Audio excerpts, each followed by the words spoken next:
മഹാഭാരതത്തിലെ ഏറ്റവും മികച്ച 20 യോദ്ധാക്കളെയാണ് നമ്മൾ ഇന്നത്തെ വീഡിയോയിൽ നോക്കുവാൻ പോകുന്നത്. ഈ വീഡിയോയുടെ സോഴ്സ് അഥവാ സ്രോതസ് ബോറി ക്രിട്ടിക്കൽ എഡിഷൻ എന്ന മഹാഭാരത ബുക്കിനെ ആസ്പദമാക്കിക്കൊണ്ടാണ്. ഇന്ന് കിട്ടാവുന്നതിൽ വെച്ച് ഏറ്റവും ഒത്തന്റിക് ആയിട്ടുള്ള മഹാഭാരതം ബോറി ക്രിട്ടിക്കൽ എഡിഷൻ്റേതാണ്. അതുകൊണ്ട് തന്നെ നമ്മൾ കേട്ടുവന്ന പല വാമൊഴിയാലും കേട്ടുവന്ന പല കഥകളും ഇന്റർപൊളേഷൻസും എക്സ്ട്രാ ആൾട്ടർനേറ്റീവ് കഥകളും ഇതിലുണ്ടാവില്ല. ഇതുകൊണ്ട് അർത്ഥമാക്കുന്നത് ഭഗവാൻ ശ്രീകൃഷ്ണൻ ഒഴികെ മറ്റൊരു അവതാരങ്ങളെയോ ഒരു രുദ്രങ്ങളെയോ ഒരു ദേവന്മാരെയോ നമ്മൾ ഇതിൽ കണക്കാക്കുന്നില്ല. മഹാഭാരതത്തിലെ കുരുക്ഷേത്ര യുദ്ധത്തിലെ ഏറ്റവും മികച്ച 20 പോരാളികളെയാണ് നമ്മൾ ഇന്ന് നോക്കുവാൻ പോകുന്നത്. നമ്മൾ പ്രധാനമായും ഫോക്കസ് ചെയ്യുന്ന കുറച്ച് കാര്യങ്ങൾ ഏതൊക്കെയാണെന്ന് ചോദിച്ചു കഴിഞ്ഞാൽ കുരുക്ഷേത്രത്തിലെ പോരാട്ട പ്രകടനം, ആയുധ പരിജ്ഞാനം, ദ്വന്ദ്വയുദ്ധ ഫലങ്ങൾ, ഇതൊക്കെയാണ് നമ്മൾ ഇതിൽ പരിഗണിക്കുന്നത്. അതുകൊണ്ട് തന്നെ നമ്മൾ ഈ 20 യോദ്ധാക്കളെ 4 ടയറുകളായി അല്ലെങ്കിൽ 4 ക്ലാസിഫിക്കേഷനായി തരംതിരിക്കുന്നുണ്ട്. ഒന്ന്, എസ് ടയർ വിഭാഗം അഥവാ ഐതിഹാസികമായ അജയ്യമായ വിഭാഗം, അതിൽ 4 പേരാണ് വരുന്നത്. 2, എ ടയർ വിഭാഗം, അതായത് അതിശക്തരായ മഹാഭാരതത്തിലെ കുരുക്ഷേത്ര യോദ്ധാക്കൾ, ഇതിൽ പ്രധാനമായും 9 പേരാണ് വരുന്നത്. മൂന്നാമതായി ബി ടയർ വിഭാഗം അഥവാ വിദഗ്ധരായ മഹാരഥികൾ, പ്രധാനമായും 5 യോദ്ധാക്കളെയാണ് നമ്മൾ ഈ വിഭാഗത്തിൽ ഉൾപ്പെടുത്തിയിരിക്കുന്നത്. ആൻഡ് ഫൈനലി സി ടയർ വിഭാഗം, അതായത് ശ്രദ്ധേയമായ യുദ്ധക്കള സാന്നിധ്യം പ്രകടിപ്പിച്ചിട്ടുള്ള ആ യോദ്ധാക്കൾ, ഇതിൽ പ്രധാനമായും 2 യോദ്ധാക്കളാണ് ഉള്ളത്. സോ താഴെ നിന്ന് മുകളിലേക്ക് വരുന്ന ഈ ഒരു വിഭാഗങ്ങളെ അടിസ്ഥാനമാക്കിക്കൊണ്ടായിരിക്കും നമ്മുടെ ഈ ഒരു വീഡിയോ മുൻപോട്ട് പോകുന്നത്. ഇനി ആ 20 യോദ്ധാക്കളെ പരിചയപ്പെടാം. ആദ്യമായി 20ാം സ്ഥാനം. മഹാഭാരത കുരുക്ഷേത്ര യുദ്ധത്തിലെ ഏറ്റവും ശക്തരായ പോരാളികളിൽ 20ാം സ്ഥാനം ഭഗദത്തനാണ്. അതെ, പ്രാഗ് ജ്യോതിഷത്തിലെ രാജാവായ കൗരവപക്ഷം ചേർന്ന് യുദ്ധം ചെയ്ത ഭഗദത്തനാണ് 20ാം സ്ഥാനം. അസുരന്മാരിൽ അസുരനായ നരകാസുരന്റെ മകനായിരുന്നു ഈ ഭഗദത്തൻ. ബോറി ക്രിട്ടിക്കൽ എഡിഷൻ പ്രകാരം കുരുക്ഷേത്ര യുദ്ധത്തിലെ ഏറ്റവും പ്രായം കൂടിയതും ഏറ്റവും ആദരണീയവുമായ യോദ്ധാക്കളിൽ ഒരാളായിട്ടാണ് അദ്ദേഹത്തെ ചിത്രീകരിക്കുന്നത്. ഇദ്ദേഹം ആനയുദ്ധത്തിൽ വിദഗ്ധനായിരുന്നു. എടുത്തു പറയുകയാണെങ്കിൽ സുപ്രത്തിക എന്ന് പറയുന്ന ഒരു വലിയ ആനയുടെ പുറത്തിരുന്നായിരുന്നു ഇദ്ദേഹം യുദ്ധം ചെയ്തത്. ഭീഷ്മപർവത്തിൽ കൗരവർക്ക് വേണ്ടി പോരാടുന്ന ഒരു വലിയ അക്ഷൗണി സൈന്യത്തിന്റെ സേനാ നായകനായിട്ടാണ് അദ്ദേഹത്തെ പരിചയപ്പെടുത്തുന്നത്. ഇദ്ദേഹത്തിന്റെ ഏറ്റവും വലിയ ആയുധമായി കണക്കാക്കുന്നതും ആ സുപ്രത്തിക എന്ന് പറയുന്ന ആനയായിരുന്നു. പാണ്ഡവ സൈന്യത്തിന് വലിയ നാശനഷ്ടങ്ങളാണ് ആ ഒരു ആന വരുത്തിവെച്ചത്. അദ്ദേഹത്തിന്റെ ഏറ്റവും പ്രധാനമായിട്ടുള്ള യുദ്ധം നടന്നത് അർജുനനെതിരെയായാണ്. ഭഗദത്തൻ ശക്തമായ ആയുധങ്ങൾ ഉപയോഗിക്കുകയും അർജുനന്റെ രഥം തകർക്കുവാൻ ശ്രമിക്കുകയും ചെയ്യുന്നുണ്ട്. ഒരു ഘട്ടത്തിൽ വിഷ്ണു നൽകിയ ദിവ്യായുധമായ വൈഷ്ണവാസ്ത്രം പോലും അദ്ദേഹം പുറത്തിറക്കുന്നുണ്ട്. എന്നാൽ കൃഷ്ണൻ അത് സ്വയം നെഞ്ചിൽ വഹിക്കുകയും അതിനെ കീഴടക്കുകയും ചെയ്യുന്നുണ്ട്. സുപ്രത്തിയെ മറികടക്കുവാൻ വേണ്ടി അസ്ത്രങ്ങളും ചാതുര്യവിദ്യയും സംയോജിപ്പിച്ച് അർജുനൻ ഭഗദത്തനെ ഒടുവിൽ വധിക്കുന്നുണ്ട്. യുദ്ധത്തിലെ ആനപ്പടയുടെ ആധിപത്യത്തിൽ ഒരു വഴിത്തിരിവ് തന്നെയാണ് അദ്ദേഹത്തിന്റെ മരണം. പട്ടികയിലെ 19ാം സ്ഥാനം കൃതവർമാവിനാണ്. കുരുക്ഷേത്ര യുദ്ധത്തിൽ കൗരവരുമായി സഖ്യം ചേർന്ന യാദവ യോദ്ധാവായിരുന്നു കൃതവർമാവ്. യാദവരുടെ ശാലവൃക്ഷ വംശത്തിൽ നിന്നുള്ള ആളാണ് അദ്ദേഹം. ധാർമ്മികമായി ചോദ്യം ചെയ്യപ്പെടുന്ന തന്ത്രങ്ങളിൽ ഏർപ്പെടുവാൻ തയ്യാറായിട്ടുള്ള ഒരു മാരക യോദ്ധാവായിരുന്നു കൃതവർമാവ്. ബോറി ഗ്രന്ഥത്തിൽ അദ്ദേഹത്തിന്റെ ഏറ്റവും ശ്രദ്ധേയമായ രൂപം സൗപത്തിക പർവ്വത്തിലാണ്. അവിടെ കൃതവർമാവ് അശ്വത്ഥാമാവിനോടും കൃപനോടുമൊപ്പം പാണ്ഡവരുടെ ശിബിരത്തിൽ പോയി ആ ഒരു അറുങ്കൊല ചെയ്യുന്ന ഒരു സംഭവമുണ്ടല്ലോ, അവിടെയാണ് അദ്ദേഹത്തിന്റെ പ്രധാന ആഖ്യാന പങ്കിനെ കാണിക്കുന്നത്. കുരുക്ഷേത്ര യുദ്ധം അതിജീവിച്ച പ്രധാന യോദ്ധാക്കളിൽ അപൂർവം ഒരു യോദ്ധാവാണ് കൃതവർമാവ്. ബോറി ക്രിട്ടിക്കൽ എഡിഷനിൽ തികച്ചും ക്രൂരനായിട്ടുള്ള ഒരു യോദ്ധാവായിട്ടാണ് കൃതവർമാവിനെ കാണിക്കുന്നത്. ഭഗദത്തനും കൃതവർമാവുമാണ് നമ്മൾ കാറ്റഗറൈസ് ചെയ്യുന്ന ഈ ഒരു വീഡിയോയിലെ സി ടയർ യോദ്ധാക്കൾ. ഇനി ബി ടയർ യോദ്ധാക്കളിലേക്ക് കടക്കുകയാണ്. അതിൽ 18ാം സ്ഥാനത്ത് സഹദേവനാണ്. അതെ, നമ്മുടെ പഞ്ചപാണ്ഡവരിൽ ഒരാളായിട്ടുള്ള പാണ്ഡുവിന്റെ 2ാം പത്നി മാദ്രിയുടെ ഇരട്ടക്കുട്ടികളിൽ ഒരാളായിട്ടുള്ള സഹദേവൻ. ഇദ്ദേഹം പ്രശസ്തനായ ജ്യോതിഷിയും തന്ത്രജ്ഞനുമായിരുന്നു. ബോറി ക്രിട്ടിക്കൽ എഡിഷനിൽ പാണ്ഡവരിൽ ഏറ്റവും ജ്ഞാനിയായി കണക്കാക്കപ്പെടുന്ന ഒരാളാണ് സഹദേവൻ. അതുകൂടാതെ തന്നെ യുധിഷ്ഠിരന്റെ രാജസൂയ യജ്ഞവേളയിൽ ദക്ഷിണ സൈനിക പ്രചാരണത്തിലെ ചുമതല ഏറ്റെടുത്തത് നമ്മുടെ ഈ സഹദേവനായിരുന്നു. അദ്ദേഹത്തിന്റെ പ്രധാന ആയുധം വാളായിരുന്നു. വാൾ കൈകാര്യം ചെയ്യുന്നതിലും ശക്തമായ സൈനിക നേതൃത്വത്തിലും ഇദ്ദേഹത്തിന് പ്രാവീണ്യമുണ്ട്. രാജസൂയത്തിന്റെ സമയത്ത് മത്സ്യദേശം, ശൂരസേനന്റെ ദേശം, ലങ്ക, പാണ്ഡ്യദേശം ഇതെല്ലാം കീഴടക്കിയത് സഹദേവനായിരുന്നു. യുദ്ധത്തിന്റെ അവസാന ദിവസത്തിൽ സാക്ഷാൽ ശകുനി മാമനെ വധിച്ചത് സഹദേവനാണ്. പട്ടികയിൽ 17ാം സ്ഥാനത്തുള്ളത് സഹദേവന്റെ ഇരട്ട സഹോദരനായിട്ടുള്ള നകുലനാണ്. അതെ, പഞ്ചപാണ്ഡവരിൽ 4ാമത്തെ ആൾ നകുലൻ. സഹദേവന്റെ കാര്യം പറഞ്ഞതുപോലെ തന്നെ പാണ്ഡവന്റെ 2ാം ഭാര്യയായ മാദ്രിക്കുണ്ടായ ഇരട്ട സഹോദരങ്ങളിൽ ആദ്യത്തെ സഹോദരനാണ് നകുലൻ. സുന്ദരമായ രൂപം കൊണ്ടും വാളെടുക്കുവാനുള്ള കഴിവുകൾ കൊണ്ടും കുതിര സവാരി കഴിവുകൾ കൊണ്ടും വിനയം കൊണ്ടും ശ്രദ്ധേയമായ ഒരു ക്യാരക്ടർ തന്നെയാണ് നകുലൻ. മൃഗങ്ങളെ വശത്താക്കുവാനുള്ള പ്രധാന കഴിവുകളും ഇദ്ദേഹത്തിനുണ്ട്. പാണ്ഡവരിലെ ഏറ്റവും മികച്ച വാൾ പോരാളികളിൽ സഹദേവനോടൊപ്പം തന്നെയാണ് നകുലനും. ഒരുപക്ഷെ സഹദേവനേക്കാൾ മുകളിൽ വാൾ യുദ്ധത്തിൽ നകുലൻ മികവ് കാണിച്ചിട്ടുണ്ട്. യുധിഷ്ഠിരന്റെ അങ്ങേയറ്റ ഭക്തനും ശാന്തനും എളിമയുള്ളവനുമാണ് നകുലൻ. പാണ്ഡവരിൽ ഏറ്റവും കുറച്ച് സംസാരിക്കുന്ന ആളും നകുലനാണ്. ആകർഷകമായ രൂപത്തിൽ പേരുകേട്ട നകുലൻ തന്റെ കാലത്തെ ഏറ്റവും സുന്ദരനായ പുരുഷൻ എന്നാണ് അറിയപ്പെട്ടിരുന്നത്. ഇത് ദുര്യോധനൻ പോലും അംഗീകരിച്ചിരുന്നു. രാജസൂയ യാഗത്തിനായി പടിഞ്ഞാറൻ രാജ്യങ്ങൾ കീഴടക്കുവാൻ യുധിഷ്ഠിരൻ അയച്ചത് നകുലനെയാണ്. യുദ്ധത്തിന്റെ എല്ലാ പ്രധാന ഘട്ടങ്ങളിലും നകുലൻ പോരാടുന്നുണ്ട്. പ്രധാനമായും മഹാരഥനായ കർണൻ, ദുര്യോധനൻ, ശല്യൻ, മറ്റു പ്രധാന കൗരവ യോദ്ധാക്കളോടും നകുലൻ ശക്തമായി തന്നെ പോരാടുന്നുണ്ട്. പ്രധാനമായും കുരുക്ഷേത്ര യുദ്ധത്തിൽ വധിച്ചത് ഉലൂകനെയും ശബനിയുടെ മക്കളെയൊക്കെയാണ്. പട്ടികയിൽ 16ാം സ്ഥാനത്തുള്ളത് യുധിഷ്ഠിരനാണ്. അതെ, ചക്രവർത്തി സാമ്രാട്ടായ ആര്യാവർത്തത്തിലെ യുധിഷ്ഠിരൻ. മഹാഭാരതം എന്ന ഇതിഹാസ കഥയിലെ പ്രഥമനായിട്ടാണ് യുധിഷ്ഠിരനെ കണക്കാക്കപ്പെടുന്നത്. പഞ്ചപാണ്ഡവരിൽ ഏറ്റവും ജ്യേഷ്ഠൻ. പാണ്ഡുവിനും ആദിപത്നിയായ കുന്തിക്കും ധർമ്മരാജാവിനാൽ പ്രാപ്തമായ ധർമ്മത്തിന്റെ പ്രതീകമായ യുധിഷ്ഠിരൻ ധർമ്മം, സത്യം, നീതി എന്നിവയോടുള്ള അചഞ്ചലമായ പ്രതിബദ്ധതയ്ക്ക് പേരുകേട്ട ആളാണ് അദ്ദേഹം.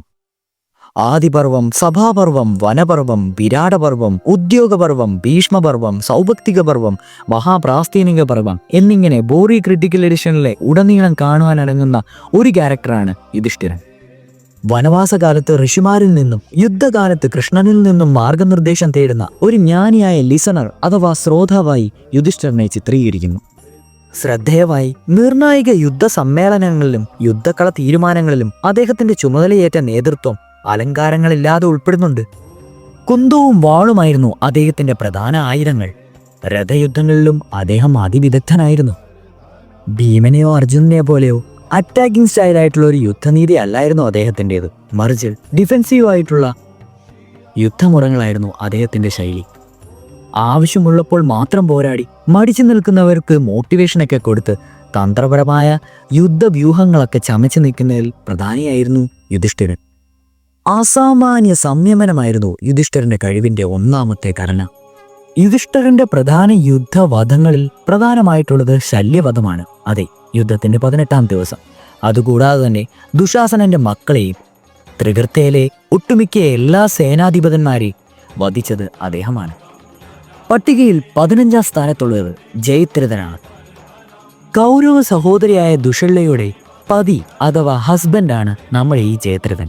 അദ്ദേഹത്തെ സിന്ധു രാജാവെന്നും വിളിക്കുന്നുണ്ട്. ഈ ഒരു പട്ടികയിൽ ഈ ഒരു സ്ഥാനം കൊടുക്കാനുള്ള കാരണം അഭിമന്യുവിന്റെ മരണത്തിലെ പ്രധാന വ്യക്തി എന്ന നിലയിലാണ്. പാണ്ഡവരെ തടയുവാൻ വരം ഉപയോഗിച്ചതും ഈ ജയദ്രഥൻ തന്നെയാണ്. വൈകിയുള്ള ആക്രമണ തന്ത്രങ്ങളിൽ സമർത്ഥനാണ് ഇദ്ദേഹം. നൈപുണ്യമുള്ള ഒരു രഥയോദ്ധാവുമാണ് ഇദ്ദേഹം. അമ്പും വില്ലും വാളുമാണ് ഇദ്ദേഹത്തിന്റെ പ്രധാന ആയുധങ്ങൾ. നമ്മൾ നേരത്തെ പറഞ്ഞതുപോലെ തന്നെ ശിവൻ നൽകിയ ഒരു ദിവസത്തെ ദിവ്യ സംരക്ഷണം എന്ന വരം ഉപയോഗിച്ച് പാണ്ഡവ സൈന്യത്തെ തന്ത്രപരമായി തടയുന്നതിൽ പ്രശസ്തനാണ് ഇദ്ദേഹം. നോട്ടബിളായിട്ടുള്ള ഒരു പാണ്ഡവ യോദ്ധാവിനെയും അദ്ദേഹം വധിച്ചിട്ടില്ലെങ്കിൽ കൂടി അദ്ദേഹത്തിന്റെ ഇൻഫ്ലുവൻസ് ഉള്ളതുകൊണ്ട് മാത്രമാണ് അഭിമന്യുവിനെ പാണ്ഡവർക്ക് നഷ്ടപ്പെട്ടത്. അവസാനം യുദ്ധത്തിന്റെ 14ാം ദിവസം അർജുനന്റെ കൈയാൽ ജയദ്രഥൻ മരിക്കുകയുണ്ടായി. നമ്മുടെ ഈ ഒരു ക്ലാസിഫിക്കേഷനിലെ, അതായത് ബീറ്റർ ക്ലാസിഫിക്കേഷനിലെ അവസാനത്തേതും യുദ്ധത്തിലെ 14ാമത്തേതുമായ യോദ്ധാവാണ് മഹാഭാരത യുദ്ധത്തിലെ മെയിൻ ആന്റഗോണിസ്റ്റ്. അതെ, ദുര്യോധനൻ. അതെ, കൗരവ ശ്രേഷ്ഠരിൽ പ്രധാനി, ധൃതരാഷ്ട്ര രാജാവിൻ്റെയും രാജ്ഞി ഗാന്ധാരിയുടെയും മൂത്ത മകൻ, കുരുരാജ്യത്തിൻ്റെ കിരീടാവകാശി, പാണ്ഡവരോടുള്ള അസൂയയാൽ മൂടപ്പെട്ടെങ്കിലും ധീരതയ്ക്കും ക്ഷത്രിയ നിയമങ്ങളോടുള്ള അനുസരണത്തിനും പേരുകേട്ട ആളാണ് ദുര്യോധനൻ. ദുര്യോധനന്റെ പ്രധാന ആയുധങ്ങൾ ഗദയാണ്. അതുകൂടാതെ കുന്തം, വാൾ എന്നിവയിലും അദ്ദേഹം വിദഗ്ധനായിരുന്നു. തന്ത്രപരമായ കഴിവുകളിലും ശാരീരിക വൈദഗ്ധ്യമുള്ള രഥയുദ്ധത്തിലും അദ്ദേഹം നിപുണനായിരുന്നു. ഹാൻഡ് ടു ഹാൻഡ് കോമ്പാക്ട് അഥവാ കൈകൊണ്ടുള്ള പോരാട്ടത്തിൽ അദ്ദേഹം മികച്ചൊരു യോദ്ധാവായിരുന്നു. മൃഗീയമായ ശക്തിയായിരുന്നു അദ്ദേഹത്തിനുണ്ടായിരുന്നത്. പ്രധാനമായിട്ടുള്ള യുദ്ധം എല്ലാവർക്കും അറിയാവുന്ന ആ ഒരു പ്രശസ്തമായ യുദ്ധമാണ് ഭീമൻ വേഴ്സസ് ദുര്യോധനൻ. അതെ, ഗദ കൊണ്ട് ദേവന്മാരെ പോലും വിറപ്പിച്ച ആ ഒരു യുദ്ധത്തിനാണിത് ദുര്യോധനന്റെ ജീവിതത്തിലുണ്ടായ ഏറ്റവും വലിയ യുദ്ധം. അതുകൊണ്ട് തന്നെ ബോറി ക്രിട്ടിക്കൽ എഡിഷൻ വായിച്ചു കഴിയുമ്പോൾ ഒരു ഹീറോയിക് ഡിഗ്നിറ്റിയാണ് ദുര്യോധനന് കിട്ടുന്നത്. ഇതോടുകൂടി ബി ടയർ വിഭാഗവും തീർന്നിരിക്കുന്നു. ഇനി എ ടയർ വിഭാഗമാണ്. അതെ, യുദ്ധത്തിലെ 13ാമത്തെ ഏറ്റവും മികച്ച യോദ്ധാവ് ശല്യൻ. എന്തുകൊണ്ട് ശല്യൻ 13ാം സ്ഥാനത്ത് വന്നതെന്ന് ചോദിച്ചു കഴിഞ്ഞാൽ, ശക്തമായി കുന്തം ഉപയോഗത്തിലും ഒരു റൂത്ത്ലെസ് കമാൻഡറും അല്ലെങ്കിൽ സേനാധിപതിയുമായിരുന്നു ശല്യം. കുന്തവും ഗദയും അദ്ദേഹം ഉപയോഗിക്കുന്നത് അതിവിദഗ്ധ രീതിയിലായിരുന്നു. ആന്തരിക സംഘർഷത്തിലും അതായത് ഇന്നർ കോൺഫ്ലിക്ട്സിലും അപാരമായ ശക്തിയായിരുന്നു ശല്യനുണ്ടായിരുന്നത്. മാതൃദേശത്തിന്റെ രാജാവും പാണ്ഡുവിന്റെ 2ാം ഭാര്യ മാതൃയുടെ സഹോദരനുമായിരുന്നു ഈ ശല്യൻ.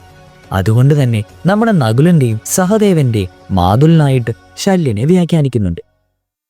പാണ്ഡവ പക്ഷത്ത് അർജുനന്റെ സാരഥിയായി കൃഷ്ണൻ വന്നപ്പോൾ കർണന്റെ സാരഥിയായി അതേ ലെവലിലുള്ള അത്ര സാമർഥ്യമുള്ള വായുവിന്റെ വേഗത്തിൽ കുതിരയെ പാലിക്കുവാൻ അശ്വകൃതം അറിഞ്ഞ ഒരു സാരഥിയായിരുന്നു അവർക്ക് ആവശ്യം. അതിനായി അവർ തെരഞ്ഞെടുത്തത് ശാലിനെയാണ്. അതായത് 16ഉം 17ഉം യുദ്ധ ദിവസങ്ങളിൽ ശല്യൻ കർണന്റെ രഥം ഓടിക്കുകയുണ്ടായി. ആ സമയത്ത് അദ്ദേഹം അർജുനനെ സൂക്ഷ്മമായി സഹായിക്കുന്നതിനിടയിൽ വാക്കാലുള്ള കുത്തെടുക്കുകളിലൂടെ കർണന്റെ മനോവീര്യം തകർക്കുവാൻ ശ്രമിച്ചിരുന്നു. പ്രധാനമായി യുദ്ധം ഉത്തരകുമാരനുമായിട്ടാണ് യുദ്ധത്തിന്റെ 1ാം ദിവസം. അതുകൂടാതെ തന്നെ യുദ്ധത്തിന്റെ 14ാം ദിവസത്തിൽ അർജുനൻ ജയദ്രഥന്റെ അടുത്ത് എടുക്കാതിരിക്കാൻ വേണ്ടി ഏറ്റവും കൂടുതൽ ഒരു ഡിഫെൻസീവ് ഷീൽഡ് പോലെ നിന്ന് പ്രവർത്തിച്ചത് ശല്യനായിരുന്നു. യുദ്ധത്തിന്റെ 18ാം ദിവസം യുധിഷ്ഠിരനുമായ ഒരു ഘോര യുദ്ധം തന്നെ ശല്യൻ നടത്തുന്നുണ്ട്. അതിൽ യുധിഷ്ഠിരൻ ശല്യനെ വധിക്കുന്നുണ്ട്. എന്നാൽ ശല്യൻ അത് മനസ്സാൽ സ്വീകരിച്ചുകൊണ്ട് തന്നെയാണ് ആ മരണം സ്വീകരിക്കുന്നത്. അതുകൂടാതെ തന്നെ കർണന്റെ മരണത്തിന് ശേഷം കൗരവരുടെ സർവ്വസൈന്യാധിപനായി തിരഞ്ഞെടുക്കപ്പെടുന്നു ഈ ശല്യനെയാണ്.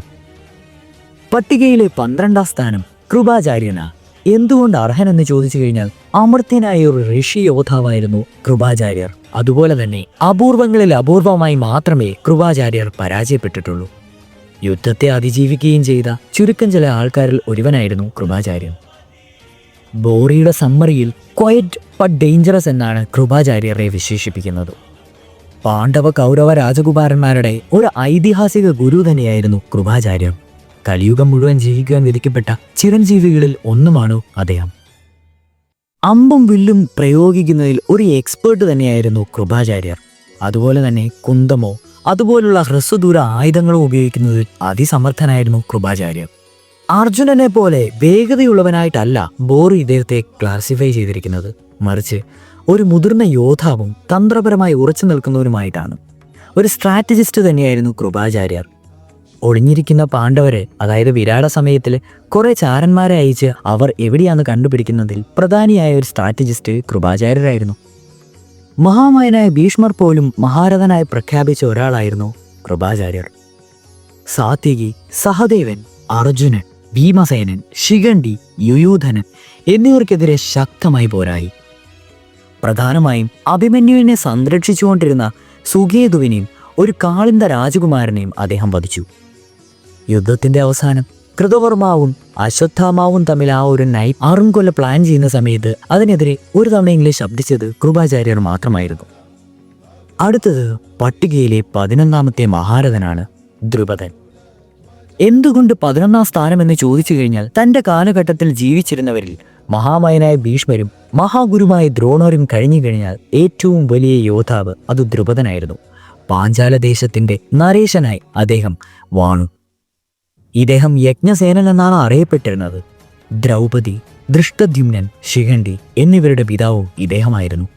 എല്ലാ ആയുധങ്ങളുടെയും ഉപയോഗത്തിൽ വൈദഗ്ധ്യമുള്ളവരിൽ മുൻപന്തിയിൽ നിൽക്കുന്ന ഒരു യോദ്ധാവ് തന്നെയായിരുന്നു ദ്രുപദൻ. അദ്ദേഹത്തിൻ്റെ പ്രധാന ആയുധങ്ങൾ വാള്, ഗദ, പിന്നെ അമ്പും വില്ലുമായിരുന്നു. ഭീമനെ പോലെ ആവേശഭരിതനല്ല, മറിച്ച് ആത്മവിശ്വാസമുള്ളവനും രാജകീയ ആജ്ഞകൾ പാലിക്കുന്നവനുമായിരുന്നു ദ്രുപദൻ. യുദ്ധത്തിൻ്റെ തുടക്കത്തിൽ ഭീഷ്മർ ഒരു മഹാരഥനായി കണക്കാക്കപ്പെടുന്ന ഒരു യോദ്ധാവും ഇദ്ദേഹമായിരുന്നു. യുദ്ധത്തിൽ പ്രധാനമായും ഏറ്റുമുട്ടിയത് ജയദ്രഥൻ, വൃഷസേനൻ, ദ്രോണർ എന്നിവരുമായിട്ടായിരുന്നു. ഇവരിൽ ദ്രോണരെ ഒഴിച്ച് ബാക്കി രണ്ടുപേരെയും ദ്രുപദൻ പരാജയപ്പെടുത്തുന്നുമുണ്ട്. ബോറി ക്രിട്ടിക്കൽ എഡിഷനിൽ ദ്രുപദനെ അഭിമാനിയായും നൈപുണ്യമുള്ള യോദ്ധാവായും ഉദാരമതിയുള്ള ഒരു രാജാവുമായി അവതരിപ്പിക്കുന്നു. ധർമ്മത്തോടും സൈനിക കടമകളോടും വിശ്വസ്തത പുലർത്തുന്നവനുമായി ദ്രുപദനെ കണക്കാക്കുന്നു. അവസാനം ദ്രോണരാൽ വധിക്കപ്പെടുകയാണ് ദ്രുപദൻ. ഇപ്പോൾ നമ്മൾ മഹാഭാരത കുരുക്ഷേത്ര യുദ്ധത്തിലെ അവസാനത്തെ അഥവാ ടോപ്പ് 10 യോദ്ധാക്കളെയാണ് നമ്മൾ നോക്കുന്നത്. 10ാം സ്ഥാനത്ത് സാത്യനി. അർജുനന്റെ ശിഷ്യനായിട്ടുള്ള ഭൂരിശ്രവസിനെ പോലും കൊന്ന എല്ലാ മേജർ യുദ്ധങ്ങളിലും പങ്കെടുത്ത സാത്യനി. മുമ്പേ പറഞ്ഞതുപോലെ തന്നെ അർജുനന്റെ ഗുരുവായിട്ടുള്ള ദ്രോണറുടെയും ശിഷ്യനാണ് സാത്യകി. പ്രധാനമായും സാത്യകി ഉപയോഗിക്കുന്നത് വാളും അമ്പും വില്ലുമാണ്. ആക്രമണാത്മകവും നിർഭയവും തന്ത്രപരവുമായ ഒരു യോദ്ധാവ് തന്നെയാണ് സാത്യകി. അതുകൂടാതെ തന്നെ ഉന്നതരായ ശത്രു യോദ്ധാക്കളെ പോലും ഒരു ഭയവും കൂടാതെ നേരിടുവാൻ സാത്യകിക്ക് ഒരു മടിയുമില്ല. യുദ്ധത്തിൽ 10,000-ൽ പരം രഥങ്ങളാണ് സാത്യകി ഒറ്റ ദിവസത്തിൽ തീർത്തത്. അതുകൂടാതെ തന്നെ മഹാമയനായ ഭീഷ്മരെ പോലും ഞെട്ടിച്ച യുദ്ധപ്രാവീണ്യം നേടിയ ഒരു യോദ്ധാവായിരുന്നു സാത്യകി. പ്രധാന യുദ്ധവൈരിയായിട്ട് കണക്കാക്കുന്നത് ഭൂരിശ്രവസിനെയാണ്. അദ്ദേഹം ഭൂരിശ്രവസിനെ ഫൈനലി ഡിഫീറ്റ് ചെയ്യുകയും ചെയ്യുന്നുണ്ട്. യുദ്ധത്തിൽ സാക്ഷാൽ മഹാരഥനായ കർണനെ 60 തവണയാണ് സാത്യകി മുറിവേൽപ്പിക്കുന്നത്. അതുപോലെ തന്നെ കർണന്റെ അമ്പിൻ്റെ ഞാണ് പലതവണ മുറിക്കുന്നതും സാത്യകിയാണ്. സിംഗിൾ സോളോ യുദ്ധങ്ങളിൽ ദുര്യോധനനെയും ശകുനിയെയും ദുശാസനെയും സിംഗിൾ ഹാൻഡ്ലി ഡിഫീറ്റ് ചെയ്യുന്ന ഒരു യോദ്ധാവാണ് സാത്യകി. യുദ്ധത്തിൽ മഹാരഥന്മാരായിട്ടുള്ള ദ്രോണരെ, അശ്വത്ഥാമാവിനെയും കൃതവർമാവിനെയും 3 പേരെ ഒരുമിച്ച് ഒരേ ടൈമിൽ ഈ സാത്യകി യുദ്ധം ചെയ്തിട്ടുണ്ട്. ഇവരെ തോൽപ്പിക്കുവാനായില്ലെന്നത് കൂടാതെ ഇവർക്കാർക്കും സാത്യകിയും തോൽപ്പിക്കുവാനായിട്ടില്ല. ഒരു ഈക്വൽ ബാറ്റിലായിരുന്നു ദ്രോണരും അശ്വത്ഥാമാവും സാത്യകിയും തമ്മിൽ. ഇതിൽ അശ്വത്ഥാമാവിനും ദ്രോണർക്കും ഒരു മേൽക്കൈ ഉണ്ടായിരുന്നത് സത്യം തന്നെ. എന്നാലും സാത്യകിയെ പോലുള്ള ഒരു യോദ്ധാവ് ഇവരെ പിടിച്ചു നിൽക്കുക എന്ന് പറയുന്നത് തന്നെ വലിയൊരു കാര്യമാണ്. അഗ്രസീവ് ആയിട്ടുള്ള ഒരു ആർച്ചറായിരുന്നു നമ്മുടെ സാത്യകി. 9ാം സ്ഥാനത്ത് ഭീമസേനനാണ്. കുരുക്ഷേത്ര യുദ്ധത്തിൽ എന്തുകൊണ്ട് 9ാം സ്ഥാനമെന്ന് ചോദിച്ചു കഴിഞ്ഞാൽ ഗദായുദ്ധത്തിൽ അതുല്യനാണ് അദ്ദേഹം. 100 കൗരവ സഹോദരന്മാരെയും കൊന്നതും ഭീമൻ തന്നെയായിരുന്നു. ഭീമന്റെ ഗർജനത്തിൽ ഭയക്കാതെ ഏതെങ്കിലും ഒരു യോദ്ധാവ് അവിടെ ഉണ്ടായിരുന്നെങ്കിൽ അത് കൃഷ്ണൻ മാത്രമായിരിക്കും. ഹസ്തനപുരത്തിലെ രാജാവായിരുന്ന പാണ്ഡുവിൻ്റെയും 1ാം ഭാര്യ കുന്തിയുടെയും വായുദേവന്റെയും അനുഗ്രഹത്താൽ ഉണ്ടായ കൊച്ചാണ് ഭീമൻ. പവനപുത്രനായതിനാൽ അസാമാന്യ ശക്തിയായിരുന്നു ഭീമനുണ്ടായിരുന്നത്. എടുത്തു പറയുകയാണെങ്കിൽ ഭീമന് പ്രത്യേകിച്ച് അസ്ത്രങ്ങളുടെയോ അല്ലെങ്കിൽ ശസ്ത്രങ്ങളുടെയോ ആവശ്യമൊന്നുമില്ലായിരുന്നു. അദ്ദേഹത്തിൻ്റെ തന്നെ കരബലവും ആത്മവിശ്വാസവും തന്നെയായിരുന്നു ഏറ്റവും വലിയ ശക്തി. പ്രധാന ആയുധം ഗദ തന്നെയായിരുന്നു. 8 ചുറ്റു പൊന്നു കെട്ടിയ ആ നീളമുള്ള ഗദ. കേൾക്കുമ്പോൾ വണ്ടടിക്കുമെങ്കിലും പാണ്ഡവരുടെ സൈന്യത്തിൽ അർജുനനും അഭിമന്യുവും കഴിഞ്ഞാൽ ഏറ്റവും അധികം അമ്പും വില്ലും അല്ലെങ്കിൽ ധനുർവേദത്തിൽ പ്രാഗൽഭ്യമുള്ള യോദ്ധാക്കളിൽ മുൻനിരയിലുള്ള ഒരു യോദ്ധാവ് തന്നെയായിരുന്നു ഭീമൻ. എന്തിനേറെ പറയുന്നു, ഒരു സമയത്ത് ബോറി ക്രിട്ടിക്കൽ എഡിഷൻ പ്രകാരം കർണനുമായിട്ടുള്ള യുദ്ധത്തിൽ, അതും ധനുർവേദ യുദ്ധത്തിൽ, ഭീമൻ കർണനെ പരാജയപ്പെടുത്തുന്നതായി കാണിക്കുന്നുണ്ട്. അസംസ്കൃതമായിട്ടുള്ള ശക്തി, അഗ്രസീവായിട്ടുള്ള പ്രഹരങ്ങൾ, അതിശക്തമായ ശക്തിക്കപ്പുറമുള്ള ആ ഒരു ആത്മവിശ്വാസമാണ് ഭീമനെ വേറിട്ട് നിൽക്കുന്നത്. മഹാഭാരതത്തിലുടനീളം വലിയ രാക്ഷസന്മാരെയും എല്ലാം വധിച്ച ഒരാളാണ് ഭീമൻ. എടുത്തു പറയുകയാണെങ്കിൽ കീചകൻ, 105 ഉപകീചകന്മാര്, ബകാസുരൻ, ഹിഡുംബൻ, കിർമീരൻ, ദുശാസനൻ ഉൾപ്പെടെയുള്ള 100 കൗരവന്മാർ. അവസാനം പറയണ്ടല്ലോ ദുര്യോധനൻ, ദുർമുഖൻ, വികർണൻ, അവരുടെ ഒന്നും പേര് മൊത്തം പറയുന്നില്ല. ആ 100 കൗരവന്മാരെയും വധിച്ച അസാമാന്യ യോദ്ധാവാണ് ഭീമസേന. അശ്വത്ഥാമാവ്, ജയദ്രഥൻ, അലായുധൻ, വൃഷസേനൻ, ഈവൻ കർണനെ വരെ 5 തവണ ഭീമൻ പരാജയപ്പെടുത്തുന്നുണ്ട്. പട്ടികയിൽ 8ാം സ്ഥാനത്തുള്ളത് ഘടോൽക്കജനാണ്. അതെ, ഭീമന് രാക്ഷസിയിൽ നിന്നുണ്ടായ പുത്രൻ ഘടോൽക്കജൻ.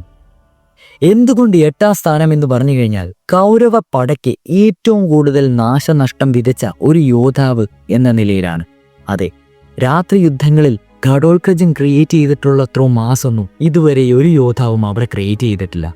എന്തിനേറെ പറയുന്നു, കർണൻ ഇന്ദ്രനോട് വാങ്ങിയ ആ ഒരു വാസവി ശക്തി ഇല്ലായിരുന്നുവെങ്കിൽ അന്ന് തന്നെ കൗരവരുടെ എൻ്റയർ യോദ്ധാക്കളെ അവിടെ വെച്ച് നമ്മുടെ ഘടോൽക്കജൻ വധിക്കുമായിരുന്നു.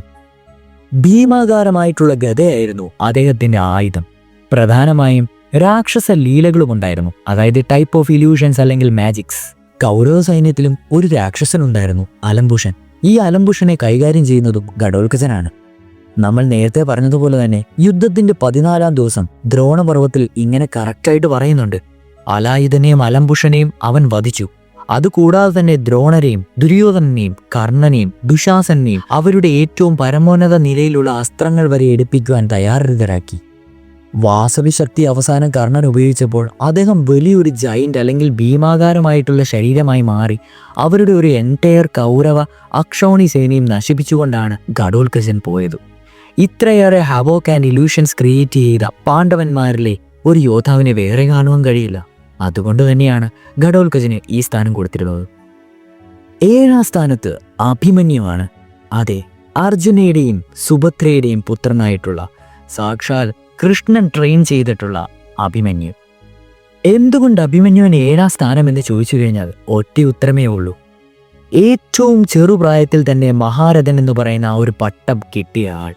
അതുകൂടാതെ തന്നെ ഈ മഹാരഥനെ തോൽപ്പിക്കാൻ 5ൽ കൂടുതൽ മഹാരഥന്മാർ ഒരുമിച്ച് വരേണ്ടി വന്നു. അതും കൗരവ സൈഡിലെ ഭീഷ്മരൊഴികെയുള്ള ബാക്കി എല്ലാ ടോപ്പ് മഹാരഥന്മാരും ഒരുമിച്ച് അവന്റെ മരണം ഒരു ഉത്സവം പോലെ ആഘോഷിച്ചു. കാരണം അത്രയേറെ ഇമ്പാക്ട്ഫുൾ ആയിട്ടുള്ള ഒരു വാരിയർ ആയിരുന്നു അവർക്ക് അവിടെ മരിച്ചത്. അതവർ ഉത്സവമാക്കിയില്ലേലോ അത്ഭുതമുള്ളൂ. എന്തിനേറെ പറയുന്നു, പാണ്ഡവ സൈന്യത്തിൽ അർജുനൻ കഴിഞ്ഞ ചക്രവ്യൂഹം ഭേദിക്കുവാനുള്ള കഴിവ് ഇദ്ദേഹത്തിന് മാത്രമേ ഉണ്ടായിരുന്നുള്ളൂ. മഹാഭാരത യുദ്ധത്തിൽ അസാധാരണമായ ധൈര്യത്തിന് കർണനോടും ഭീമനോടും തുല്യമായി കണക്കാക്കപ്പെടുന്ന ഒരു ക്യാരക്ടർ തന്നെയാണ് അഭിമന്യു. അതോടൊപ്പം തന്നെ കർണൻ, ദ്രോണൻ, അശ്വത്ഥാമാവ്, കൃപൻ, കൃതവർമാവ് ഇങ്ങനെ ഉൾപ്പെടുന്ന ഒരു 6 മഹാരഥന്മാരെ നിരായുധനായി നേരിട്ട ഒരേ ഒരു യോദ്ധാവും അത് അഭിമന്യു മാത്രമാണ്. ബോറി ക്രിട്ടിക്കൽ എഡിഷൻ പറയുന്നത് പ്രകാരം അഭിമന്യുവിന് ഒരിക്കലും ദേവന്മാരുടെ ഒരു സഹായവും കിട്ടിയിട്ടിരുന്നില്ല. അദ്ദേഹത്തിന്റെ സ്കിൽസ് എല്ലാം പ്യുവർ ഇൻഹെറിറ്റഡ് ആൻഡ് ട്രെയിനിങ് ആയിരുന്നു. എന്തിനേറെ പറയുന്നു, സാക്ഷാൽ കർണൻ പോലും അഡ്മയർ ചെയ്തിരുന്ന ഒരു ക്യാരക്ടർ ആയിരുന്നു അഭിമന്യു. യുദ്ധത്തിന്റെ ആദ്യ സമയങ്ങളിൽ പിതാമഹനെ ആര് നേരിടുമെന്ന് ഫീലിങ്സോടെ നോക്കിക്കണ്ട പാണ്ഡവന്മാരുടെ ഇടയിൽ ഞാൻ അദ്ദേഹത്തെ നേരിട്ട് കൊള്ളാമെന്ന് ധൈര്യമായി പറഞ്ഞ ഏക വ്യക്തി അഭിമന്യുവാണ്. ഒന്നോർക്കണം, ആര്യവർത്തത്തിലെ സർവ്വശ്രേഷ്ഠനായ മഹാമയൻ ഭീഷ്മരെയാണ് അഭിമന്യുവിനെ തെല്ലും ഭയമില്ലാതെ കയറിക്കൊടുക്കുവാൻ തയ്യാറായത്. ബോറി ക്രിട്ടിക്കൽ എഡിഷൻ പ്രകാരം ഒരു എക്സെപ്ഷണൽ ആർച്ചറായിട്ടാണ് അഭിമന്യുവിനെ കണക്കാക്കുന്നത്. അതുകൂടാതെ തന്നെ ലക്ഷ്മണൻ, ബൃഹദത്തൻ, ദ്വിത്യ, ദുർമശയനൻ അങ്ങനെ കുറേയധികം കൗരവ യുവകുമാരന്മാരെയും അഭിമന്യു വധിച്ചിട്ടുണ്ട്. എന്തിനേറെ പറയുന്നു, ദ്രോണനെയും കർണനെയും വരെ ആർച്ചറിയിൽ ഒരു പരിധിവരെ പിടിച്ചു നിർത്തുവാൻ അഭിമന്യുവിന് കഴിഞ്ഞിട്ടുണ്ട്. പട്ടികയിൽ 6ാം സ്ഥാനത്തുള്ളത് അശ്വത്ഥാമാവാണ്. അതെ, ഗുരുപുത്രനായിട്ടുള്ള അശ്വത്ഥാമാവ്. മഹാഭാരത കുരുക്ഷേത്ര യുദ്ധത്തിൽ ഒരുപക്ഷെ പാണ്ഡവർക്ക് ഏറ്റവും കൂടുതൽ നാശനഷ്ടം വിതച്ചു വെച്ച ഒരേ ഒരു യോദ്ധാവ് അത് അശ്വത്ഥാമാവായിരുന്നു. അദ്ദേഹത്തെക്കാൾ പവർഫുൾ ആയിട്ടുള്ള ദ്രോണരും കർണനും ഭീഷ്മരും ആർക്കൊക്കെ ചെയ്യാൻ പറ്റാത്ത ഏറ്റവും അധികം കാര്യങ്ങൾ ചെയ്തതും ദുര്യോധനെ ഏറ്റവും കൂടുതൽ സന്തോഷിപ്പിച്ചതുമായിട്ടുള്ള ഒരേ ഒരു യോദ്ധാവ് അത് അശ്വത്ഥാമാവായിരുന്നു. ദ്രോണരുടെ പുത്രനും ചിരഞ്ജീവികളിൽ ഒരാളുമായി അദ്ദേഹം വാണു. ഇതിൽ കൃഷ്ണൻ ചിരഞ്ജീവിയായിട്ട് അദ്ദേഹത്തെ ശപിക്കുകയാണ് ചെയ്യുന്നത്. അദ്ദേഹം ഒരു ആർച്ചറിയിലെ മാസ്റ്റർ തന്നെയായിരുന്നു. എസ്പെഷ്യലി സെലസ്റ്റിയൽ വെപ്പൺസ് അല്ലെങ്കിൽ ദിവ്യാസ്ത്രങ്ങളുടെ ഒരു ഖനി തന്നെയായിരുന്നു അദ്ദേഹം. യുദ്ധത്തിന്റെ പരിണാമത്തിൽ പറയുന്നത് പോലെ അവസാനത്തെ ആ അറുംകൊലയ്ക്ക് നേതൃത്വം നൽകി പാണ്ഡവരുടെ 5 മക്കളെയും കൊന്നത് അശ്വത്ഥാമാവായിരുന്നു. അതുകൂടാതെ യുദ്ധത്തിന്റെ 17ാം ദിവസം നാരായണാസ്ത്രം തൊടുത്തതും അശ്വത്ഥാമാവായിരുന്നു.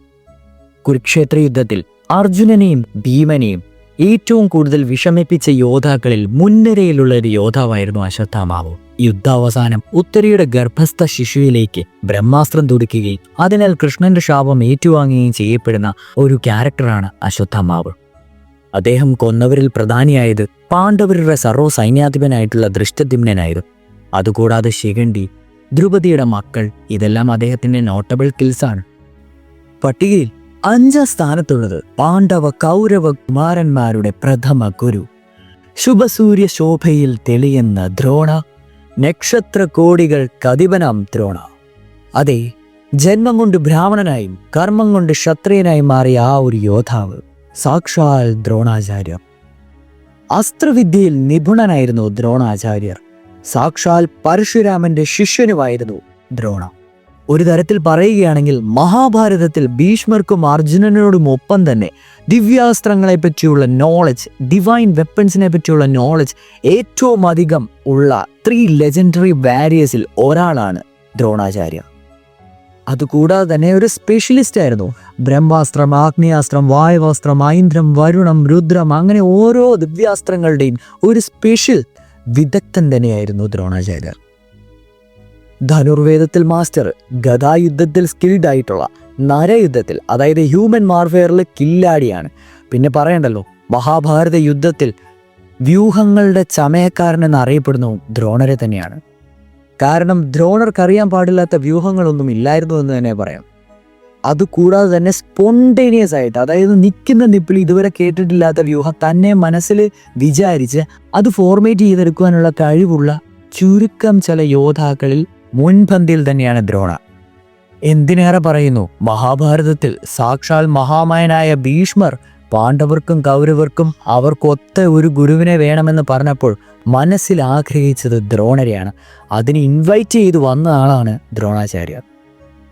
കുരുക്ഷേത്ര യുദ്ധത്തിൽ മഹാമയനായ ഭീഷ്മർ 10ാം ദിവസം വീണപ്പോൾ അടുത്ത കൗരവരുടെ സർവ്വ സൈന്യാധിപനായി തെരഞ്ഞെടുക്കപ്പെട്ട ആളാണ് ദ്രോണാചാര്യർ. 11 മുതൽ 15 ദിവസം വരെ ഇദ്ദേഹം തന്നെയായിരുന്നു കൗരവരുടെ സർവ്വ സൈന്യാധിപൻ അഥവാ കമാൻഡർ ഇൻ ചീഫ്. അതിൽ പ്രസിദ്ധമായ വ്യൂഹങ്ങളുമുണ്ട്. എല്ലാവരും കേട്ടിരിക്കുന്നത് പോലെ ചക്രവ്യൂഹം, അതെ, അഭിമന്യുവിൻ്റെ മരണത്തിന് കാരണമായ ചക്രവ്യൂഹം.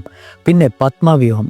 ചക്രവ്യൂഹവും പത്മവ്യൂഹവും തമ്മിൽ എല്ലാവരും സിമിലർ ആണെന്നാണ് വിചാരിക്കുന്നത്. പക്ഷേ രണ്ടും 2 രീതിയിലാണ്.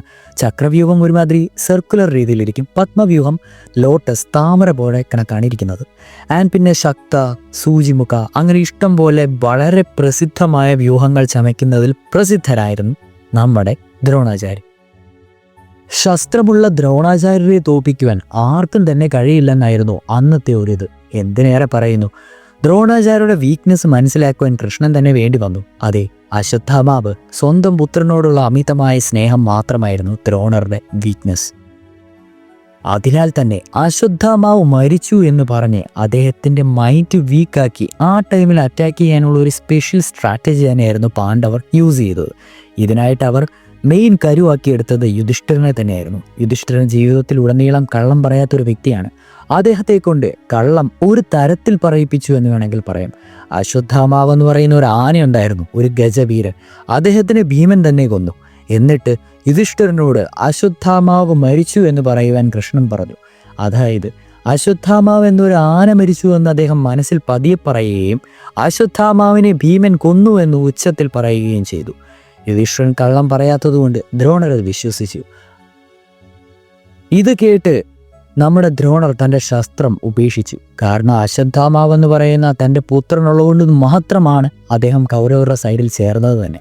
ഇനി യുദ്ധം ചെയ്യുന്നില്ല എന്ന് പറഞ്ഞ് അസ്ത്രങ്ങളും ശസ്ത്രങ്ങളും താൻ താഴെ വെച്ച സമയം ദൃഷ്ടദ്യുമ്നൻ, അതെ, വിധിയാൽ കൽപ്പിതമായ ദൃഷ്ടദ്യുമ്നൻ ദ്രോണറുടെ തലയെടുക്കുകയാണ് ഉണ്ടായത്.